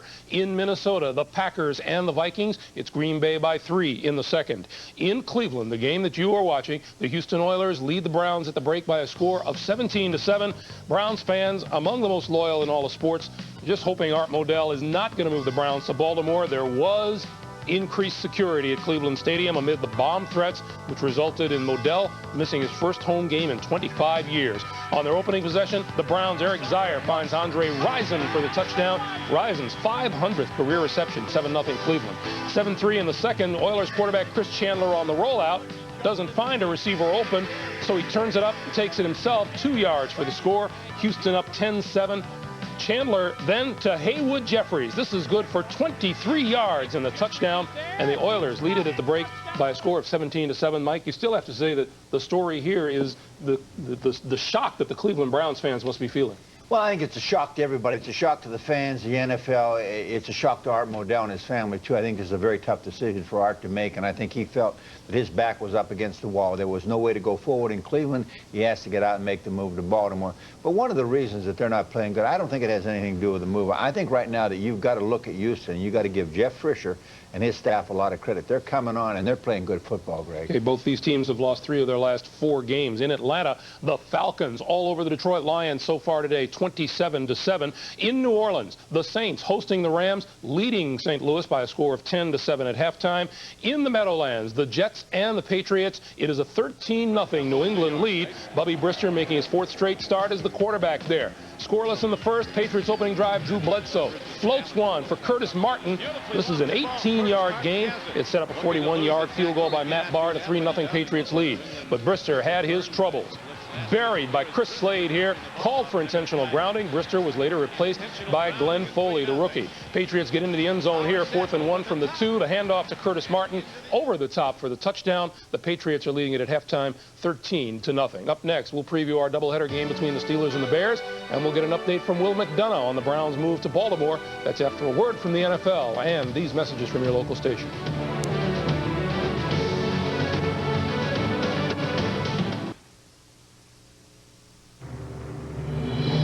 This is the Domino's Pizza NFL on NBC Halftime Report. Brought to you by Domino's Pizza. When it's gotta be great and it's gotta be now, it's gotta be Domino's. Welcome back, everyone. Our big doubleheader game today is in Chicago as the Bears host the Pittsburgh Steelers. Chicago leads the NFC Central by a game over the Packers, and they own the 2nd-best record in the conference behind the Cowboys, 7-1. Things are less rosy for the Steelers, who are 4-4 after a trip to the AFC Championship game last year. Dick Enberg, Paul McGuire, and Phil Simms will call the game. They join us with a report. Dick. All right, Greg, the 6-2 Bears of this season are reminding fans in this great city of that Mike Ditka Super Bowl team of 10 years ago. And there's more to it than that. There's also the mystique of a big man being a star, a defensive lineman taking over the role of William the Refrigerator Perry. Remember Perry? He captured the nation's fancy with the big man's exploits as a runner and a receiver and a blocker. And this year, 1995, finds a new version, Jim Flanagan. Yeah, but we talked to Jim Flanagan yesterday. I don't know if he really wants this role or not. You know, a year ago against Buffalo, they kicked off. He picked up the ball and ran 18 yards, and they said, whoa, wait a minute. Maybe we've got a blocker, a runner, a receiver. I don't know if he really cares about this. He's the complete package. Well, he is. You know, last year the Bears were looking for a big lead back. So Ron Turner, the offensive coordinator, remembering back to his days at Stanford, he recruited this fullback by the name of Jim Flanagan. He says, let's bring him over and see what he can do, and he's doing a good job. Flanagan out of Notre Dame. Monday night, he showed you the total package as a defensive lineman. He leads the Bears in sacks. Well, the coaches say he might be their most valuable player on defense so far. But in offense, that's where we all know him right now. Here's the lead blocker. He's got to teach that running back to follow him. Yeah, the other thing about it is look at the hands. Now, this man has great hands. Not very big hands. Now, look, your hands are bigger than his hands, Dick. But I don't know if he really likes this thing or not. That was his 3rd touchdown, 1 in the playoffs, yeah. 2 already this year. Who knows? They may have a reverse and a pass-off. I don't think so, but maybe. For Flanagan. Well, it's an interesting development in Chicago, and one that does beg the question of Mike Ditka. Why was it that he inserted William the Refrigerator in the backfield 10 years ago? Because he had big hands. Let's talk about the Steelers first, Joe. They have problems. They've lost 2 of their last 3, 4 out of their last 6. Greg, I think the Steelers are in search of consistent quarterback play. I think Neil O'Donnell has to step up and start playing quarterback at the level that gives them a chance to win. I think the other thing is they're still searching for a way to play defense without the man coverage that Rod Woodson gave them. All right, we know the big hands philosophy for the fridge. Are the Bears overachieving these days, Mike? I really don't believe they are. I think that Dave Wannstedt has put all the pieces in the puzzle on offense. I think they got some questions on defense as to consistency, but offensively they got a great quarterback, offensive line, running back, good receiver. This is a good football team. All right, gentlemen, it's the Steelers and the Bears coming up at 4 o'clock Eastern Time. A small number of you will see the Bills and the Colts in Indianapolis. If you were with us during the pregame, Will McDonough gave us the lowdown on the Cleveland Browns' move to Baltimore. Let's get some additional details from Will on one of the biggest stories of the year in the NFL. Will? Greg, this is the deal you and I would like to have. Let's give you a couple of details on it, okay, that we picked up since we talked to you early.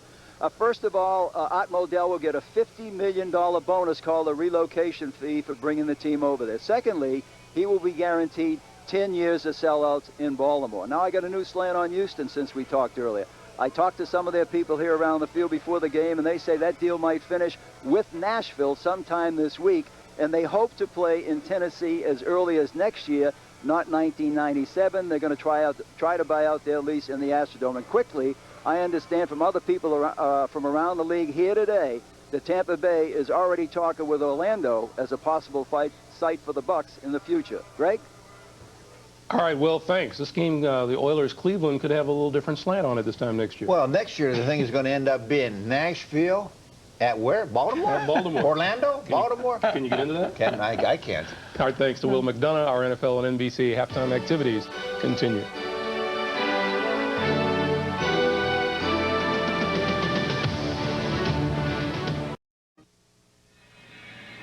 Welcome back to Cleveland Stadium, everybody. The Houston Oilers leading by 10 over the Cleveland Browns as they've scored 17 unanswered points to date, and they have a good chance to get out of here with a win today with the way things are going. Let's go back to just before halftime. A very key moment in the ball game came on this play that Michael Jackson will fumble on, Bob. Right.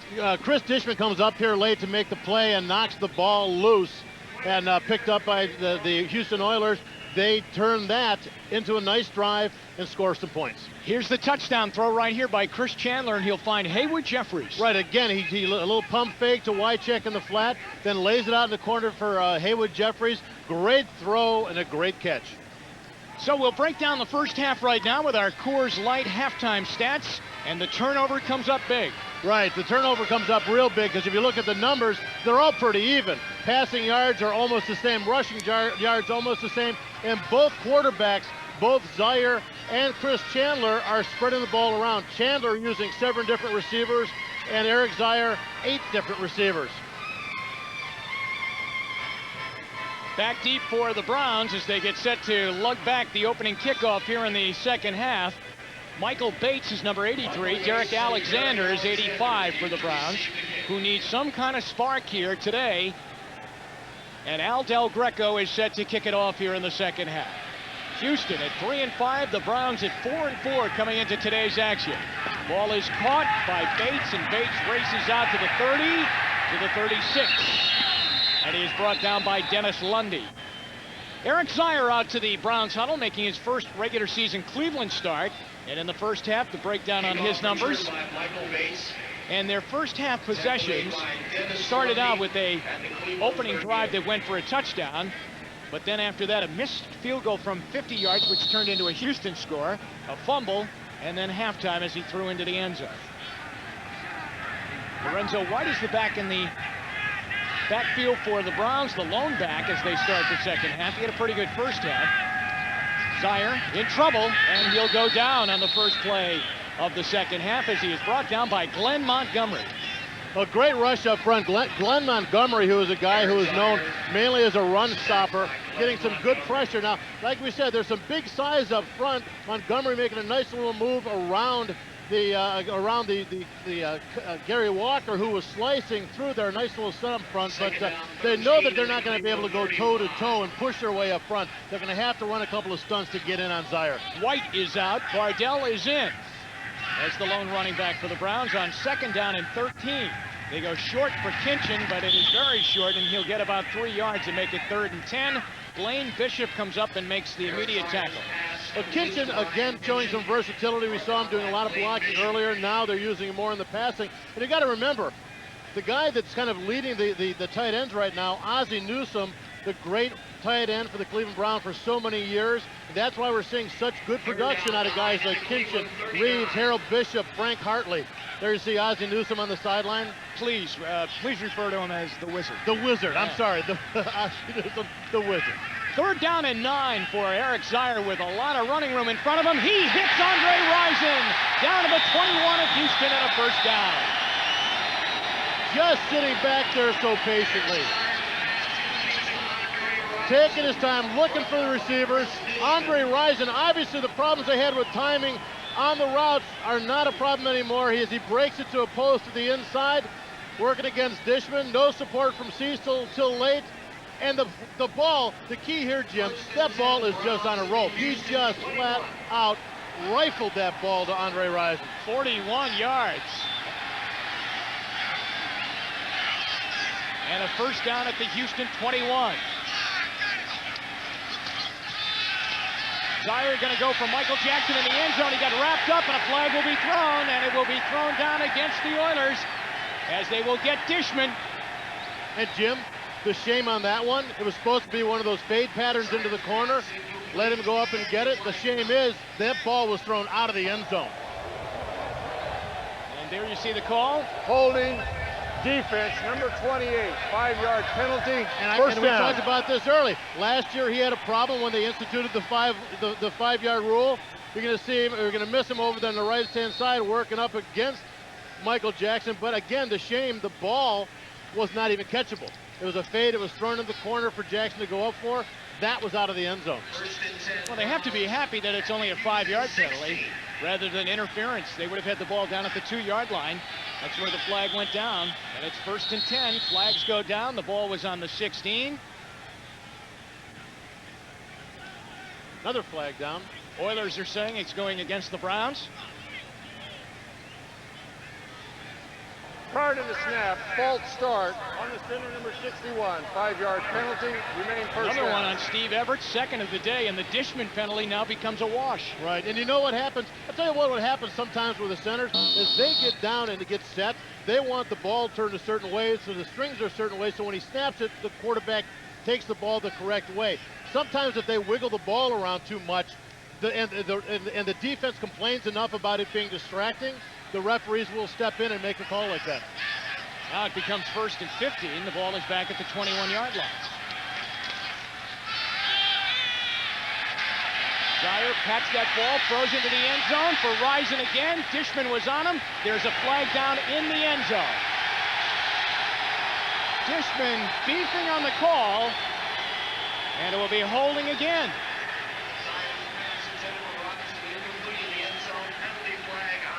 Well, Michael Jackson was working out into the right flat. Holding defense, number 28. 5-yard penalty, 1st down. Jackson working out into the right flat, getting picked up by a couple of guys. Andre Rison breaking the middle. You see right there on Chris Dishman working up against Andre Rison. And as he made the break, it looked like his hand kind of slipped around Andre Rison's waist. Now, he didn't really impede Andre Rison. It looked like it was pretty much of a superficial call, but because of what Chris Dishman has been doing earlier in this game, it looked like they really focused on it. Well, we're kind of going between the 21 and the 16 and back to the 21 and back to the 16, and so make it 1st and 10 now. The ball is on the Houston 16-yard line. Steve Everett out over the ball. Oilers lead by 10, 17-7. All-out blitz coming. They have a nice screen set up for Lorenzo White. And he's down to the 5-yard line. Well, they said when they blitzed today that they were going to try and blitz other people besides Blaine Bishop. Leave Blaine back and allow some of the linebackers to come. Well, perfect throw, a perfect call for the screen pass against the linebacker blitz. And it's a good thing they left Blaine Bishop back there because you can really rely on him to make a nice open field tackle. Lorenzo White was always such a great screen back when he was with Houston. Now the Oilers are looking at him in other colors. 1st and goal for the Browns at the 5-yard line. White slices back and cuts to the 2. Tackle is made by Kenny Davidson. A nice cutback by Lorenzo White and find an open hole in the middle. Good thing for the Oilers, Kenny Davidson slicing down from his defensive end position, able to get a hold of the ankle of Lorenzo Wright. Let's take a look. When I was noticing the play lineup, watch, a snowball is thrown in the direction of Joe Bowden coming out of the dog pound. Well, in the summertime, it's dog biscuits. In the winter, it's snowballs. 2nd and goal, and they try and push it on the right side and can't do it, as Lorenzo White is down there, the 2-yard line, as he's wrapped up by Chuck Cecil. Lorenzo White, the ball carrier. Jeff Fisher imploring his defense now to dig in. Chris Dishman's been victimized on a couple of holding calls. And the Browns have it down at the Houston 2-yard line. And it's 3rd down and goal. Cleveland needing a touchdown as they're down by 10. They are 5 for 7 on the day on 3rd down conversions. Desired to roll out. Throws, and it's incomplete. In the corner of the end zone, the Browns go to the short side of the field, and Michael Jackson couldn't hang on to it. And the crowd not happy about it. And, well, Chris Dishman is pointing up into the dog pound because the dog pound has been all over Dishman, dogging him, so to speak, about the holding calls that he's had, and this time looking up into the dog pound saying, yeah, now you want to get on me? I just made a heck of a play. It's a 20-yard field goal attempt upcoming now for Matt Stover. Stover, 0 for 1 on the day, missed from 50. Tupa to hold. And the kick is good. Browns would have much rather had 7, but instead they settled for 3. This is the NFL on NBC. 10 minutes and 51 seconds remaining here in the 3rd quarter. A look at Cleveland's brand new Rock and Roll Hall of Fame. A look at Chris Dishman bundled up on the sideline, flagged twice for defensive holding as he got wrapped up with Andre Rison a couple of times.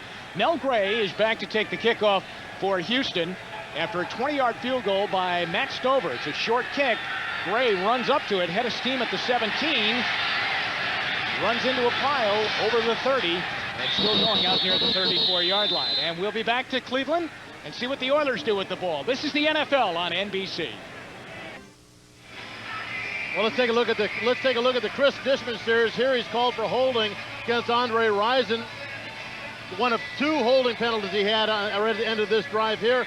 And then the potential touchdown pass. Zaire rolling out to the right, throw it to Andre Rison down in the corner. Chris Dishman coming up to make the play, and Eric Zaire saying, hey, man, that was catchable. Ball is at the 34-yard line, 1st and 10, Houston's first possession of the second half. Rodney Thomas runs through a big hole, and he's out to the 41-yard line. Houston got hot in the 2nd quarter. They punted on their first time with the ball, then a field goal, then a touchdown, then another touchdown. And the key being the 17 unanswered points after the Cleveland Browns come out strong, scoring the first touchdown. 8 yards on the first down run by Rodney Thomas. And Cleveland's defense will have to show that they can stop this Houston offense, as Chris Chandler racking up a good day after he took a shot to the hip when he scrambled out of bounds, and it looked as though he was in a lot of pain, but he's been very, very effective. Back they go to Thomas. Big hole. I mean a big hole. He gets the corner to the 20, down near the 15-yard line of Cleveland. What a run by Rodney Thomas. You know, they didn't want to put too much pressure on Rodney Thomas being a rookie coming in, but he was actually, when Gary Brown went down with injury, he was the guy they had to call on. He has the quickness, he has the moves, and right there, a gaping hole. Gets past the linebackers, and he is wide open.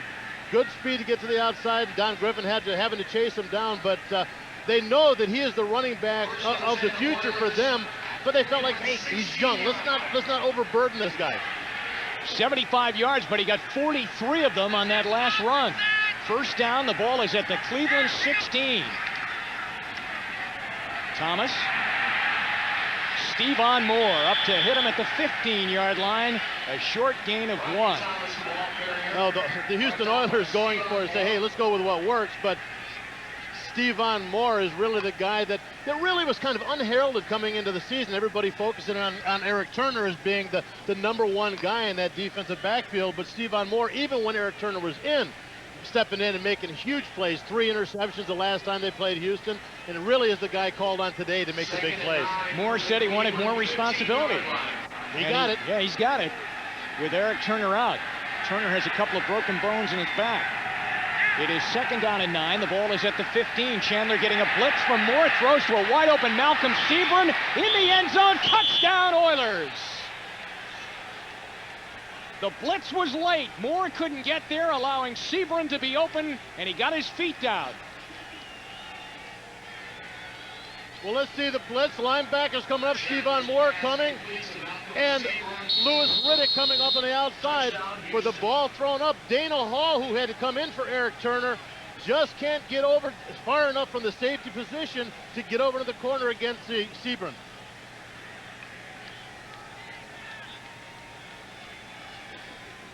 Malcolm Seaborn makes the touchdown catch, and his feet were in bounds, Bob.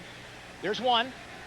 Now this one, very close. Very close. Whoa, very close. I mean, look at his imprint right there. Now, the referee watching it all the way, perhaps saying that the first time the foot went down, he had possession already. One of the Oilers is down. We'll check that out, and we'll be right back to Cleveland in a moment. Well, here's the touchdown. Malcolm Seaborn coming in. Let's see, 1 foot down, and the other one right there. Looks to us like it had come out. There we see the imprint where the foot looked like it actually pushed the line a little bit. But, you know, like we said, Jim, hey, the referee was right there. You got it, and his angle was a heck of a lot better than ours. I mean, even from that replay, you can see that he's focused right in on those feet being inbounds. Kevin Donnelly was down injured. He's up and okay. Al Del Greco, this is the extra point now after the touchdown, and it is good. 24-10, Houston leads. You are watching the NFL on NBC. Well, the Houston Oilers scoring a touchdown, but set up by this play. Rodney Thomas with great blocking up front by the Houston line, finding a huge gaping hole, breaking to the outside, and a foot race for Don Griffin, taking it down to about the 10-yard line, setting it up for Chris Chandler to throw a touchdown pass to Malcolm Seaborn. That was a 43-yard run. Al Del Greco with a line drive kickoff. Comes down short. It's picked up by Gerald Dixon, one of the Browns linebackers, and he goes to the 35-yard line. That's where Cleveland will start. Thursday, it's the friends you've been waiting for when Ross finds out about Rachel. Then Seinfeld's Julia Louis-Dreyfus guest stars on The Single Guy. That's followed by an all-new Seinfeld and Caroline, plus an all-new ER. What a night. That's NBC Thursday night. Well, the Browns have a big problem, Bob, because they're matching field goals with touchdowns. I mean, they are knocking through field goals. Houston scoring touchdowns, and they are now down by 2 touchdowns, 24-10. So Eric Zier and the Browns, when given the opportunity to get it in, have to get it into the end zone right now. He's flushed out of the pocket by Vesey and can run forever, it seems, to midfield and to the Houston 48-yard line and a first down. And that's what Jeff Fisher told us about Eric Zier, one of his worries.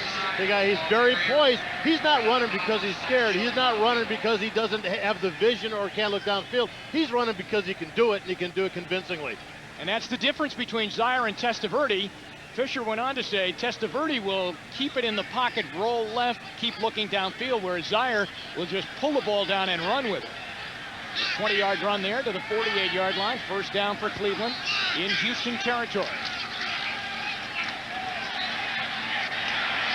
Now they shadow him a little bit. And this time Robinson, the linebacker, stays home. And Zier slides in for a short gain to the 47. Well, one of the keys there as Zier started to roll out, Ernest Binder tried to slip out of the backfield to be the release guy, the safety valve guy, but Michael Barrow picked him up almost immediately of him crossing the line of scrimmage. Zier had nowhere to throw the ball. 7 minutes and 38 seconds left here in the third quarter. Linebacker Michael Barrow.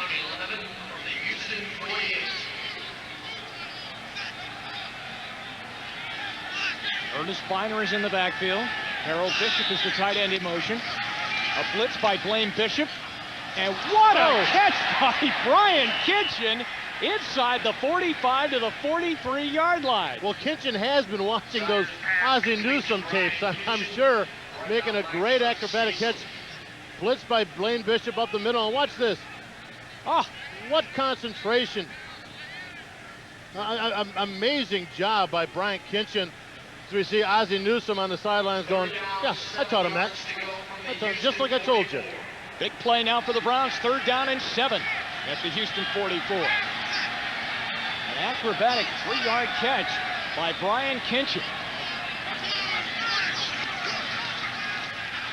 The Oilers coming again. This ball's going to be picked off by one of the defensive linemen, Kenny Davidson, with a flag down. The ball is at the 48-yard line of Cleveland. Well, the flag is down, but the flag is going to be on Steve Everett, who tried to grab Blaine Bishop as he went by and blitzed.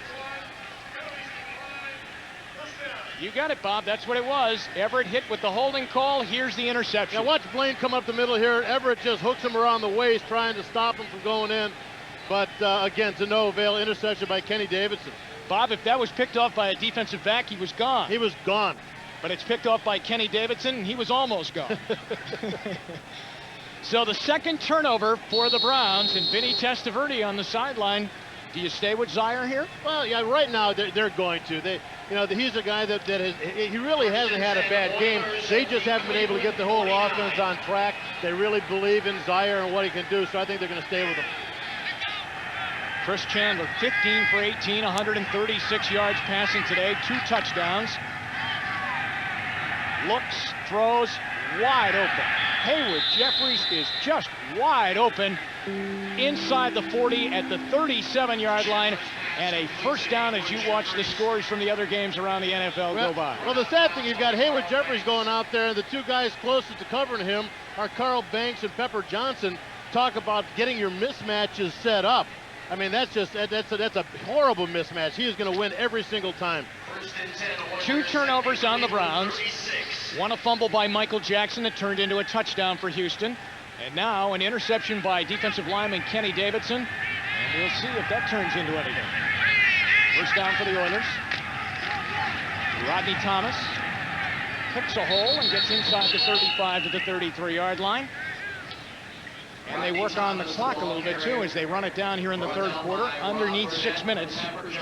Well, Chandler's going to go out there and attack them the same way that he has as we look at Eric Zaire on the sidelines. Going over what's coming up, probably looking at the pictures, the formations, what he was given defensively. 2nd down and 6 now. The ball is at the 33. Chandler taking his time, getting them up to the line of scrimmage. Back they go to Thomas. Inside the 30, down to the 28-yard line, tackled by Rob Burnett and Gerald Dixon. Well, the Oilers have showed so much versatility in their offense and being able to give the ball to Thomas. He's finding some nice holes, pick up, 3, 4, 43 yards at a time, depending on what play you're talking about. But their passing game and the way that they've spread it out to a bunch of different receivers, to short outs, to the deep passes, really kind of has the Browns defense on its heels. It is 3rd down and 2. Houston good on 3rd down all year, the best in the NFL. They're 4 for 6 today. The carry by Rodney Thomas hits, and will not get the first down. 2 hits, looking for a spin. Let's see if they give him forward progress, though, up near the first down. Even where the foot is down, it looks like he's short. The tackle by Mike Caldwell. It's 4th down, and they're going to call on Al Del Greco. He is in the lineup as Caldwell goes to the sideline. Mission accomplished there to stop them from getting the first down. Nice shot by Caldwell, but also Dan Footman had really knifed through that line and forced Thomas to cut before he wanted to. Al Del Greco in for the field goal attempt. He's 1 for 1 on the day. This is a 46-yard attempt. Camarillo to hold.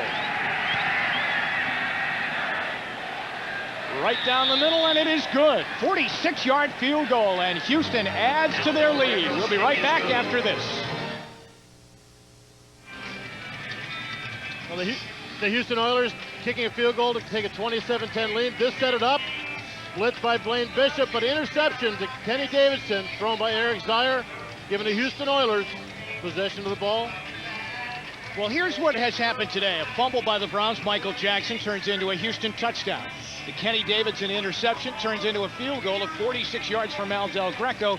That's 10 points that Cleveland has wrapped up for the Houston Oilers by turning the ball over.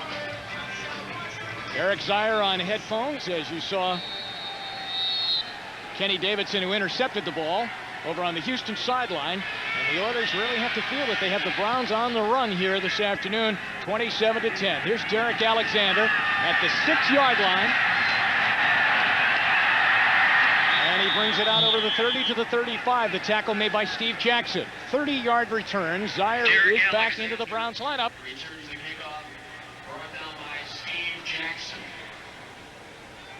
Next Saturday at 4 p.m. Eastern, NBC's golf tour travels to China for the World Cup of Golf. Americans Fred Couples and Davis Love III look for a record 4th consecutive victory against 31 of the world's best 2-man teams. And our coverage begins next Saturday. The World Cup of Golf presented by Heineken.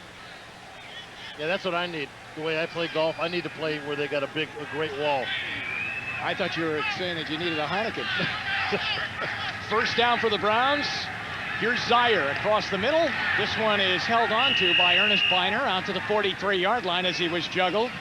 Going down, the ball at the 43. Tackle made by Joe Bowden. 7-yard gain, making it 2nd down and 3.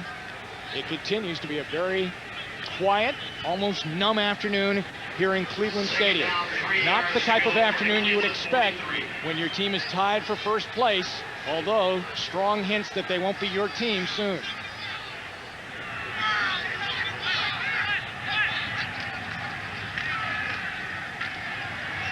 Zaire, near sideline, incomplete. The ball is short of Andre Rison as the Oilers are coming at Zaire now with everything. And we knew going in that the Houston Oilers know that Zaire being a rookie, that they're going to want to try and rattle him a little bit. They think that even though he shows a lot of poise, he can't be rattled. And their normal MO is to come after the quarterback anyway. You know, I give him a lot of credit because that start last week, Bob, you know that you played in a lot of battles of Ohio. To win down in Cincinnati and the way that they did in overtime after they coughed up a 10-point lead late was a very, very strong start. Here this afternoon, it's been a tough day against the 3rd-ranked defense in the NFL. Here's Zaire stepping up again. This one's going to be picked off. Darrell Lewis has it at the 45. Plenty of room to go down to the 30-yard line. And the Oilers have another turnover and a 25-yard return for Darrell Lewis. Well, it was Darrell Lewis working up against Ernest Biner, who would come out of the backfield, taking a little straight right up the seam. You can see the left side of your screen. Biner working up, and Darrell Lewis just really riding him close. Perfect timing on stepping in front. And then a nice return, finding some open field. But, you know, great awareness. And you talk about mismatches. You know, when you drop the ball off to the back, you want to try and leave him matched up against linebackers. It's a little bit easier. You're going to win more of those throws. Derek Zaire's on the phone a lot the last couple of possessions. He's talking with offensive coordinator Steve Crosby, who's upstairs in the press box here in Cleveland. The ball is at the 30-yard line. 1st and 10. Rodney Thomas. And the ball goes down to the 25-yard line, a gain of about 5 yards on the play. And as the afternoon goes on, the Browns crowd continues to get a little bit more frustrated. And some of them, Bob, are heading to the exits. And you wonder, will they ever come back?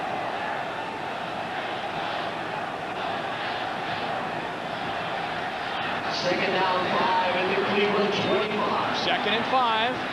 For Houston after yet another Browns turnover. The ball at the 25-yard line. 2:15 to go here in the 3rd quarter.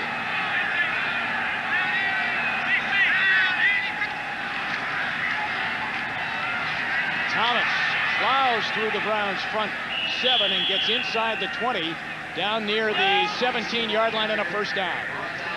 Well, Chris Chandler and the Houston Oilers have really worked themselves to this position now. They've got the Browns defense really not so much on their heels, but they've got them spread out. Just about everything's worked for the Oilers. They've spread the ball out to 7 or 8 different receivers. As we see, Rodney Thomas is now 13 carries for 97 yards, which is a career high for him. But right now, the Houston Oilers can do pretty much anything they want to do, and the Browns just have to sit back and try and prepare. 97 yards so far rushing on the day for Thomas. 1st down for Houston. He's going to pop it outside. There's a flag down as he goes down near the 11-yard line. Carl Banks chased him out, but when he went around the corner, it looked like there was some holding, and that's the call on Houston. Right, it looked like Irv Eatman was working up against one of the outside backers. Holding. Holding. Offense, number 75. 10-yard penalty. Repeat first down. 10 yards on Irv Eatman getting the start today. David Williams is out. And then we'll move them back. It will be first down and 20 back at the 27-yard line. Jim, you know, it's like normally in the years that I played here in Cleveland, you know, something like this that would give the team a little bit of hope, a little bit of impetus, a big penalty like that to put them back would normally draw a response from the fans. But today they seem almost numbed by, I think, a combination of the news and the way that the Browns team has come out early in this game. Now first and 20 with McNair going out of the I formation in motion.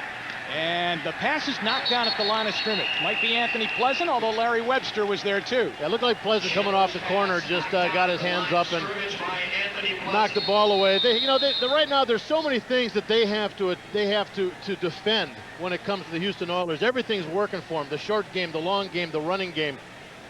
Tim Goad is the injured Browns player down on the turf.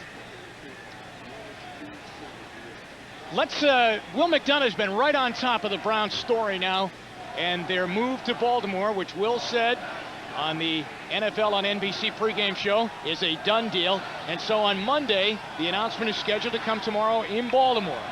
Art Modell, that's why he is leaving. Couldn't get this kind of a deal in Cleveland and was concerned that someone else would jump into the Baltimore situation and take that from him. And one of the keys is, first of all, the $50 million relocation bonus will cover his relocation fees and also any expenses that he still has to take care of in wrapping up business here in Cleveland. And then you're talking about the Oakland Raiders, where I think we're pulled in about $38 million per year. Art Modell getting $40 million per year, and I believe it's for a 10-year period. As you can hear in the background, the crowd chanting right now.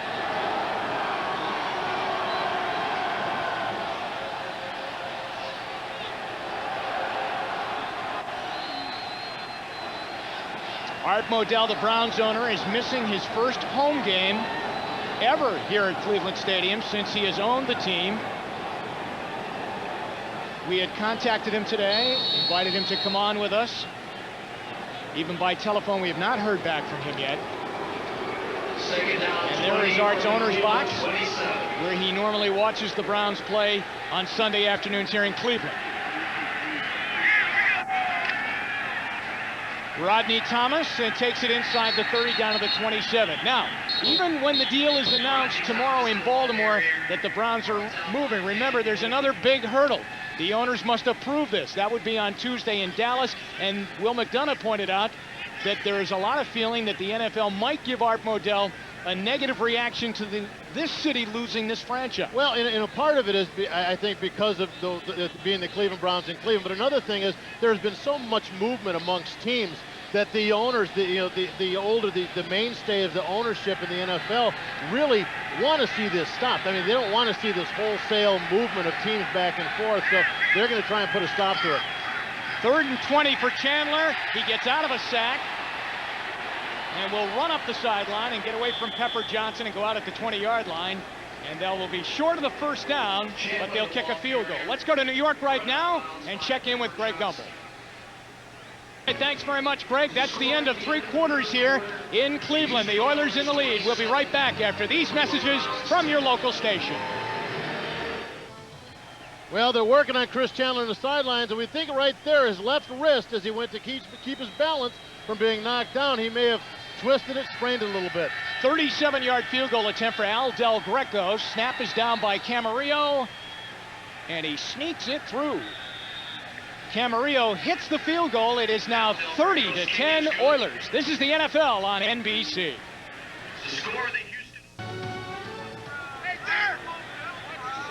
Back inside Cleveland Stadium, Al Del Greco 3 for 3 kicking field goals today. The Oilers lead 30-10. Oilers ready to kick it away. Back deep for the Browns, Ernest Biner and Derek Alexander. This is Mike Frederick, a rookie defensive lineman, running well on the kickoff return out to the 40-yard line. The Oilers are dedicating today's game in memory of their longtime equipment man, Bill Mojo Lackey. Yeah, they have the little black Mojo sticker on the back. Bill, this week on Thursday, had a massive stroke at the age of 43 and passed away. But, you know, for so many years, people remember him as being the guy that after the ball was kicked off, would run out onto the field just wildly, pick up the tee and then run back off doing the somersaults, and really got so many of the fans in Houston so fired up for so long. And tell you what, a big shock for a lot of people. Our condolences to his family. Eric Zier completes it. Keenan McCardle catches at the 42-yard line. And so the Browns pick up some yardage on first down. They're right up into their hurry-up offense now as we start the fourth quarter, and they have a lot of hurrying up to do. They are down by 20 points here, 30-10. Zier to Biner. And Ernest will have a first down as he brings it down to the 46-yard line. Ernest Biner yesterday shook his head when we were talking, Bob, about the city losing this team, the team moving to Baltimore. All of the Browns players, even in the training room, and Ernest Biner included, watching the television set as Mayor Michael R. White of Cleveland held his press conference to try and rally the fans to keep this team in Cleveland. Ball is almost picked off by Darrell Lewis at the 25.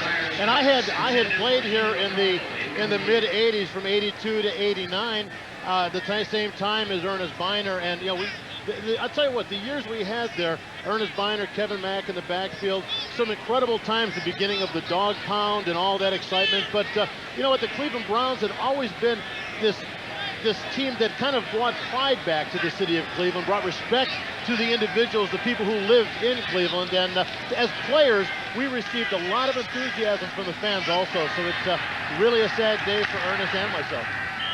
Biner on the screen pass catches up to the 41-yard line.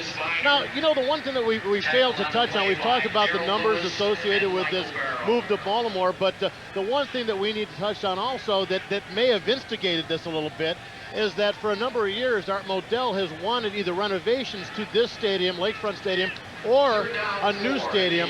Now, last year, the Indians moved into Jacobs Field, the Jake, which we saw in the World Series this year.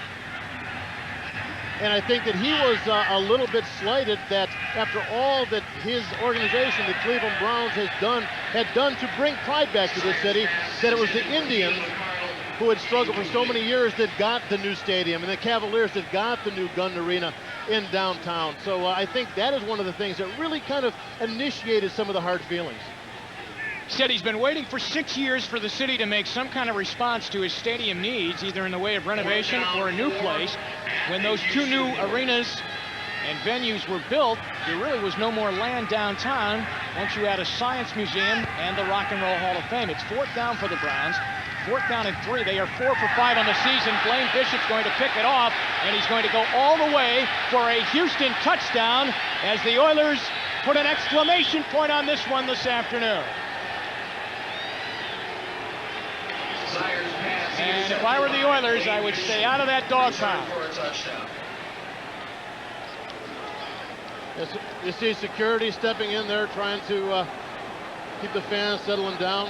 62 yards with the interception, and the Browns' day in Cleveland started out badly with the news about the move to Baltimore, and it has continued to be a horror show here this afternoon. You know, and one of the things when you have to deal with when you have a young quarterback, you get enthusiasm out of them. You get some big plays out of them, and, you know, good performance. But every once in a while, especially in situations like this where you're down, there's a lot of pressure, you get mistakes. Extra point upcoming for Al Del Greco. Eric Zier, it's turned into a long day for him as the Oilers secondary has been picking him off. Darrell Lewis.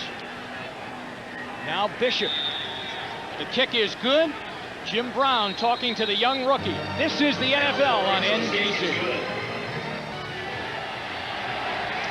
Those that arrived here at Cleveland Stadium today, taking a look at the scoreboard now, late here in the fourth quarter, actually not late in the fourth quarter, but here in the fourth quarter with 13:04 left, and Houston going to win the football game 37-10, have decided to leave here today.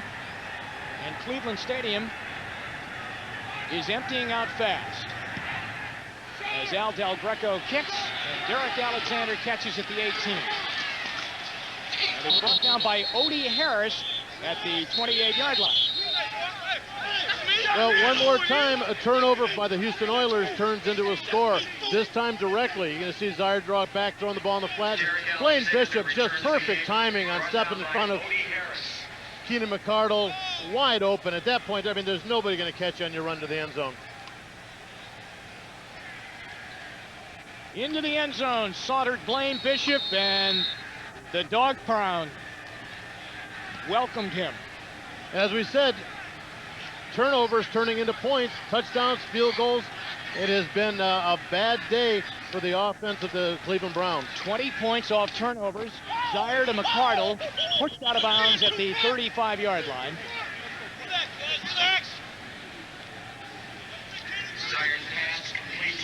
Zaire started out very, very strong this afternoon, took the Browns right down and in for a touchdown to give them a 7-0 lead, but his afternoon has disintegrated on him with 1 touchdown, but look at the final category, 3 interceptions.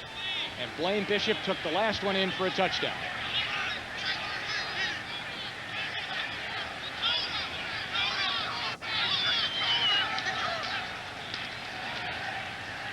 Zaire will scramble out, and it looks like Kenny Davidson got him from behind and tipped him over, and he did as he got out of the pocket and runs up to the 39-yard line. He'll be a yard shy of the first down. Just looking at the football aspect right now, Bob, and what the outside story has done to the on-the-field play of the Browns, coming into today, remember, this team was tied for first place in the Central Division with the Pittsburgh Steelers, pending what the Steelers do this afternoon in Chicago. So this news of a move to Baltimore and the reaction has thrown a hand grenade into their season. As Biner makes the carry out to the 43-yard line, because here they are in the thick of a divisional race with a playoff spot very much in their grasp in a division that nobody really seems able to take hold of, and now this goes off. And Jim, also, Jeff Fisher came out and he goes, I know what Bill Belichick has had to deal with in giving the news to the players about the potential move, since he's had to deal with the rumors of the move to Nashville since preseason. Well, there's a difference. Jeff Fisher dealt with it in preseason, was able to get it out of their minds. This was just dropped on the Browns this morning as a final nail in the coffin, and it's something they had to come to terms with immediately, and reacting not only to the news but to the reaction of the fans here in the stands, being very upset by the whole thing. Zaire's pass was deflected. Remember, coming up next, Pittsburgh and Chicago from Soldier Field in Chicago. The Steelers starting the day tied with the Browns at the top of the AFC Central Division, as both started the day 4-4. And some of you will see Buffalo and Indianapolis in that AFC Eastern Division, and Indianapolis very tough to beat this year at the RCA Dome in Indianapolis. It is now 2nd and 10. The ball is at the 42. Zaire getting another blitz, and he was hit as he threw, and the ball goes down into the turf. Well, once again, they're still coming after him. Eddie Robinson, the man this time. They've taken some of the pressure off the safeties and Blaine Bishop in blitzing. This time you're going to see Eddie Anderson coming, working his way up to the outside there, and getting a hit as Eric Zaire throws the ball. And very dangerous getting the shot on the arm like that. It was when he's in full extension and trying to throw a strong throw. 3rd down and 10. 10:52 to go here in the ball game, and the Houston Oilers leading over the Cleveland Browns 37-10. They broke the game open in the second quarter with 2 touchdowns, and it continued on here in the second half. Zaire steps up to run for it, and he gets up near a first down as he goes down to the Houston 49-yard line. Well, he's taking it upon himself right now to try and make things happen. You're going to see that with young guys and a quarterback. And look at the comparison to the first half. First half, it looked like he started off pretty strong, 12 for 19, 122 yards. But look at the second half, 7 for 17, and the key number, the 3 interceptions. Vinny Testaverde, who was sat down a couple of weeks ago after the team lost here at Cleveland Stadium to Jacksonville, the expansion team. Zaire's scramble was close enough to a first down to measure, and he got it by a football. And remember, Vinny very vocal at that time too, where he felt that that because of the performance of the team lacking, he felt he was the scapegoat and came out and said it. And it's interesting because I think that the Browns organization have always felt him to be a kind of a quiet guy that accepted things, but came out and said, hey, I'm being scapegoated here. It's a first down for Eric Zier and the Browns near the 48-yard line of Houston. Biner will run, and he'll get it down to the Oiler 42-yard line. Well, at this point, there's nothing they can do. I mean, time's running out. They're down by 27 points. And the Oilers are going to be playing for the deep ball. They're going to have to find a way to work it down the field and work it down quickly if they can. Second and 3 for the very proud Ernest Biner. Proud to wear that uniform on a couple of different runs during his NFL career. Derek Alexander in motion. And the catch by Andre Rison will be a first down inside the 30 at the Houston 29-yard line. Great job working up against Steve Jackson. Started to drive him off the line. Watch here. Just about the time he sees Jackson turn his hips, Rison's going to drop and break and come back, giving him a nice cushion to go in and make the play. First down for Cleveland. Inside the Houston 30-yard line.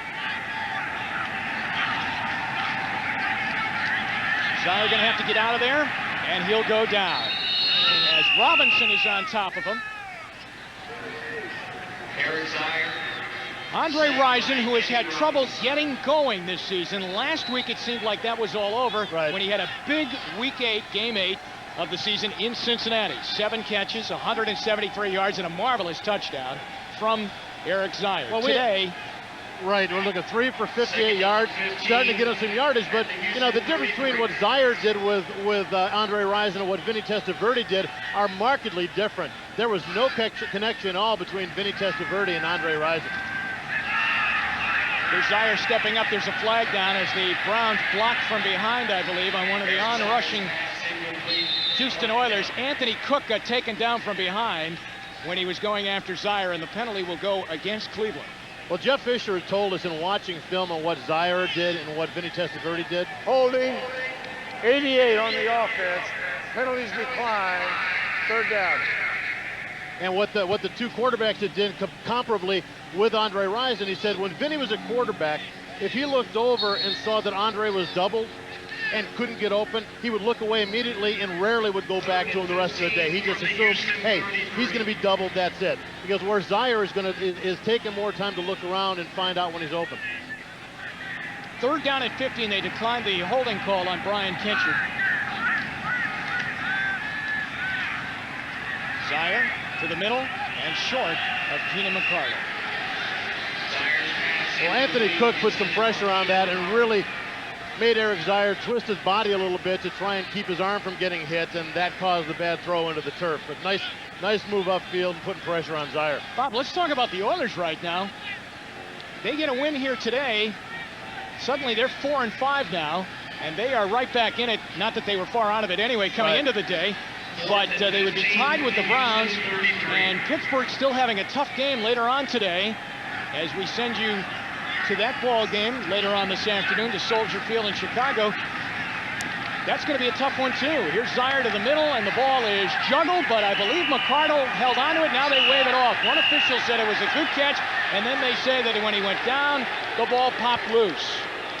So on fourth down, if it stays an incompleted pass, Bill Belichick must send his defense out because it would be turnover on down. Well, McCardle's not arguing the point too much, so let's take a look. You're going to see him crossing in from the right side of your screen. Makes the catch, and the ball never really in his grasp. And we'll be right back here to Cleveland. Back here in Cleveland, fourth quarter. Will Fuhr is in at quarterback now, replacing Chris Chandler. Fuhr played in the first game, started that day in Houston at the Astrodome when Chris Chandler was out injured against the Browns, and actually played pretty well that day. He had some problems with interceptions, but all in all played well, though they lost the game to Cleveland 14-7. There is Chandler. If you remember the last time that Houston had the ball, Chandler kind of injured his left wrist when he was trying to stay up on a scramble. Right, and I think more so than that, Jim. I think the fact that, as you see the smile on his face, you know, he's bounced around, he hurt his hip a little bit, but, you know, he's suffered a lot of injuries early this year. He had both shoulders injured. Well, that's why Will Fuhr took over in the first Cleveland game. So I think they just want to try and keep him out and keep him healthy. Rodney Thomas, who's had a good day, and Thomas will be over 100 yards rushing today as he's out over the 45 to the 47-yard line. That's a first down for the Oilers, and the clock continues to run down. So with 7.5 minutes and the clock running down here in Cleveland today, this is what Cleveland Stadium looks like on this November afternoon, right in the thick of a divisional race. But this is what it looks like on the day that Will McDonough tells us on the NFL on NBC pregame show that the Browns are moving to Baltimore and that it's a done deal, that it will be announced tomorrow. And Jim, they said there was 10 to 15,000 tickets unsold, but there was definitely many more no-shows here today. Rodney Thomas to the outside, and Carl Banks brings him down. Once again tomorrow in Baltimore, an expected press conference to announce that the Browns are moving to Baltimore, but then some more hurdles. Tuesday in Dallas, the NFL owners will gather. At that point, the Browns will have to tell the NFL ownership that they are planning to move to Baltimore. And Will McDonough pointed out that there is some belief, there is some belief that they will be told, at least at the outset, no, because Cleveland has been such a strong city. And also tomorrow, on Tuesday, issue 5 is voted on here for Cleveland. And again, right now, not so much to save the Browns because it looks to all appearances that they're gone, but for any opportunity to bring another team in here to extend the sin tax. The catch is made by Frank Wycheck. The sin tax, incidentally, for those of you who don't understand what that is, it is a tax on alcohol and tobacco in the area. And that really was the thing that got the ball moving in the Gateway project here in Cleveland that built Jacobs Field and Gund Arena. And what they were looking to do is to extend that sin tax so that they could start getting the funds in line to at least renovate Cleveland Stadium. The Cleveland mayor, Michael R. White, spoke yesterday in Cleveland, but Bob, I understand he is en route or could be in Baltimore right now, trying to meet with the officials there to discuss how his city could lose their football team. Here's Will Fuhr throwing. That's going to be picked off over the middle, intercepted by Antonio Langham. He's up and running and pushed out of bounds in Cleveland territory all the way into Houston territory now to the 43-yard line. Antonio Langham with the interception of Will Fuhr. We'll be back to Cleveland in a moment. You're watching the NFL on NBC. Well, the interception thrown by Will Fuhr. As he rolls left, he's got to realize coverage is going to slide that way also. So as he throws back against it, Antonio Langham sliding over to make that play. Very nice catch. Eric Zier still in at quarterback for the Browns. Throws, and Keenan McCardle catches and is brought down, collared at the 33-yard line by Darrell Lewis, who has an interception already this afternoon. Keenan McCardle's been very good this year. He really has been a guy that when Andre Rison wasn't developing early on, really they went to Keenan quite a bit. And a lot of people felt that because he was the third or fourth receiver, he wasn't getting covered by the top coverage people, thus leaving him open long. First down, Tommy Vardell will run the football, get it up to the 31-yard line. Bob, today's telecast is being seen by, and I think it's safe to say, the future fans of the Browns. It's hard to say the Baltimore Browns, but it seems that that's the way it's going to be. That Baltimore is watching what looks to be their new team, and they will welcome them with open arms after they lost the Colts. Zier to throw, looking long for Rison, and it is out of the end zone. So I'm sure a very big day in Baltimore tomorrow with much anticipation as they get set to announce that they have a deal with Art Modell and the Browns to move from Cleveland to Baltimore. And Baltimore had been the team that in going through expansion this year, they had been one of the teams, as was St. Louis, that wanted to be considered for an expansion team. But as that did not develop, and then you end up seeing the expansion going to Carolina and to Jacksonville. Again, they sat back. They said, we have this money. We have all these finances that we've generated for this expansion team. Let's find ourselves a team. Third down and 9 for Zaire. Flares it out. Vardell hit and brought down. Will be short of the first down. Will bring up fourth down, and the Browns, of course, will go for it. Down 37-10. Well, Vardell, who's missed quite a bit of this season, or a little bit of the season, the last few games because of injuries, is now, they wanted to get him back involved in the game a little bit more today, but it really has never been, they've never been in a position to really utilize his skills. Fourth down for the Browns. Fourth down and 10. The ball is at the 32.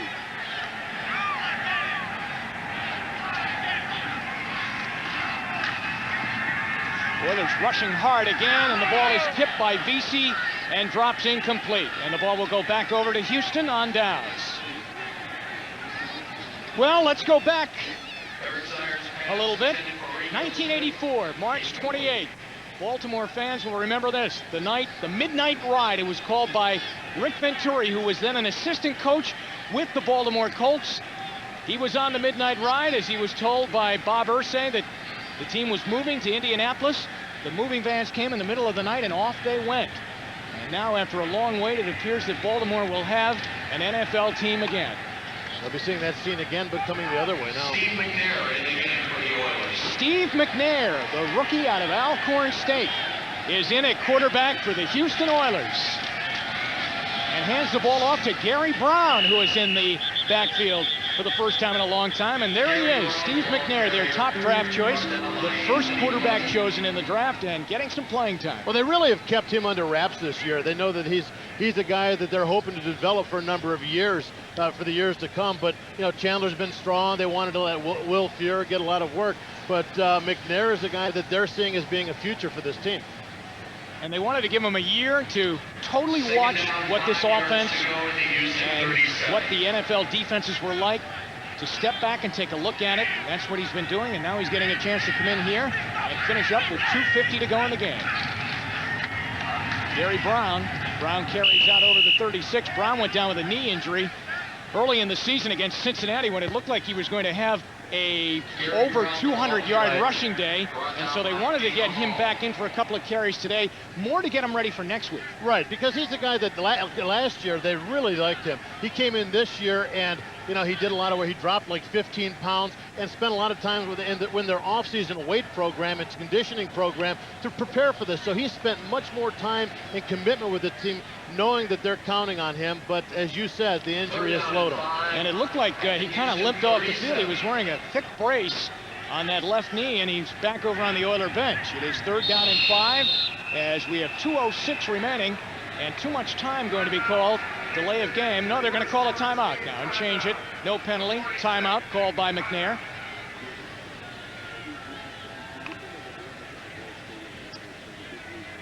All right, as Baltimore waits for the Browns to come to their city, here's why the Browns made the deal and why Art Modell is going to pull the trigger on this deal is because of all of that money. Will McDonough talked about it in the pregame show. $40 million in gross stadium revenues, going right to the top of the list in the NFL. And that's on top of the $50 million that's going to help with the relocation fees. But $40 million, an incredible number. They're talking about that being paid to them, guaranteed to them for the next 10 years. And, you know, Art Modell in a situation here in Cleveland, this team was really his only form of revenue. And with escalating team salaries and player salaries, it was difficult for him to generate enough revenue to keep up and pay all the, you know, to just take care of all the bills, basically. He said all he wanted to do was to be able to compete, and he couldn't do that any longer here in Cleveland. Blitz by Pepper Johnson. McNair is going down with Dana Hall helping out, but Pepper was the one. And we'll come down to 2:01 remaining here in the fourth quarter. Well, they're going to give McNair an education real early. You see Pepper Johnson just lining up and coming at it. Also, Stevan Moore coming up in one of the gaps, freeing Pepper Johnson up. 2-minute warning. We'll be right back to Cleveland. Well, Steve McNair with a big smile, happy to get off the bench and get in there and get some playing time. He saw a lot of blitzing, and he saw one from Pepper Johnson. It sets up a fourth down and a punt by Rich Camarillo. And he gets it away. Derek Alexander is back for the Browns. Catches at the 32-yard line.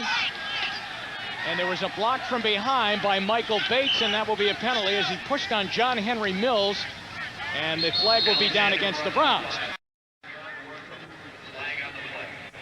All right, remember, coming up next, great game from Chicago. The Pittsburgh Steelers of Bill Cowher take on the red-hot Chicago Bears from Soldier Field in Chicago. And right now, with a win, Pittsburgh will have an opportunity to take over sole possession in first place in the AFC Central. Pittsburgh right now at 4-4. The Browns losing here today will go to 4-5. Houston with the win will be right there. Cincinnati is losing to Oakland, and Jacksonville has their bye week.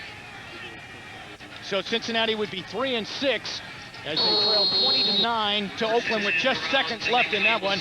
And the Bears leading the NFC Central Division at 6-2. At 6-2, having a great year. So the Steelers-Bear game is going to be one huge game.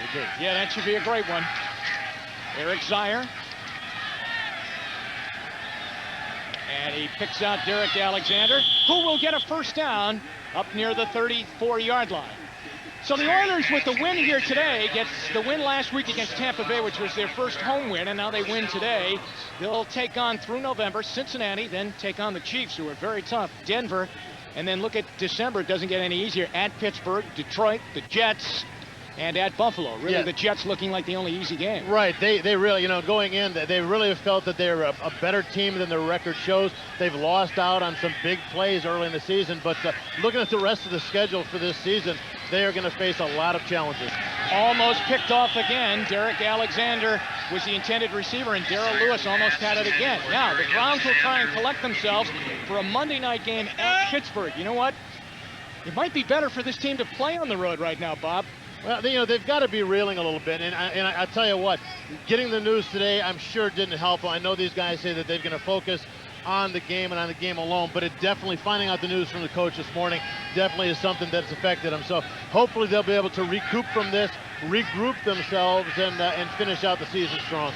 With a couple of big games against Pittsburgh in 2 matches against Pittsburgh in 3 weeks. The catch by Alexander, separated from the football.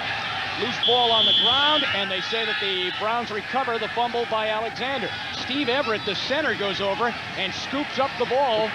Good thing he hustled over there, because it looked like it was just a little lazy. Nobody was really hustling for the ball.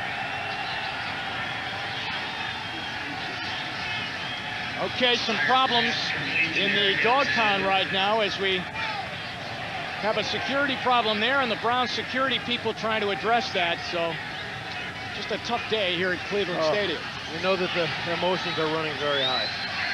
Eric Zier almost tipped off again as Barnes almost stepped in front to get it. The Browns really addressed this with heavy security here today, wondering what the mood of the fans was going to be. They knew it would be down.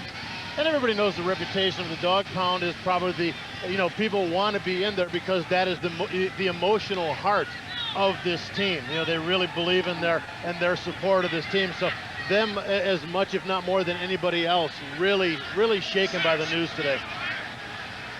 It is 4th down and 4 to go for a Browns first down as Zier throws, and Rico Smith made the catch. He'll have the first down and go out of bounds at the 45-yard line.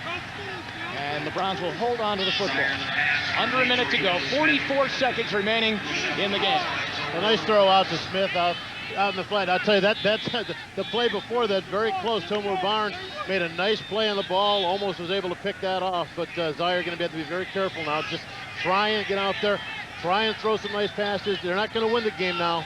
Let's do some things right. First down from the 45.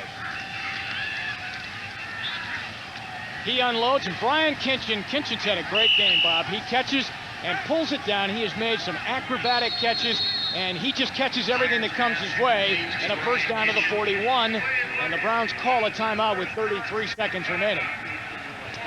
Remember, coming up next, great ball game for you. Pittsburgh and Chicago. The Steelers trying to get the win, as they've always had trouble in Chicago against the Bears. If they get the win, they'll go into first place all by themselves in the AFC Central Division. Ernest Piner, proud member of the Browns, 2 different runs here in Cleveland. Was here in the mid-'80s along with my partner Bob Golic. when the going was good. When the going was really good here in Cleveland. And we knew some disappointment back then with some of the AFC Championship game battles that we had, but nothing, and I mean nothing like they're facing today.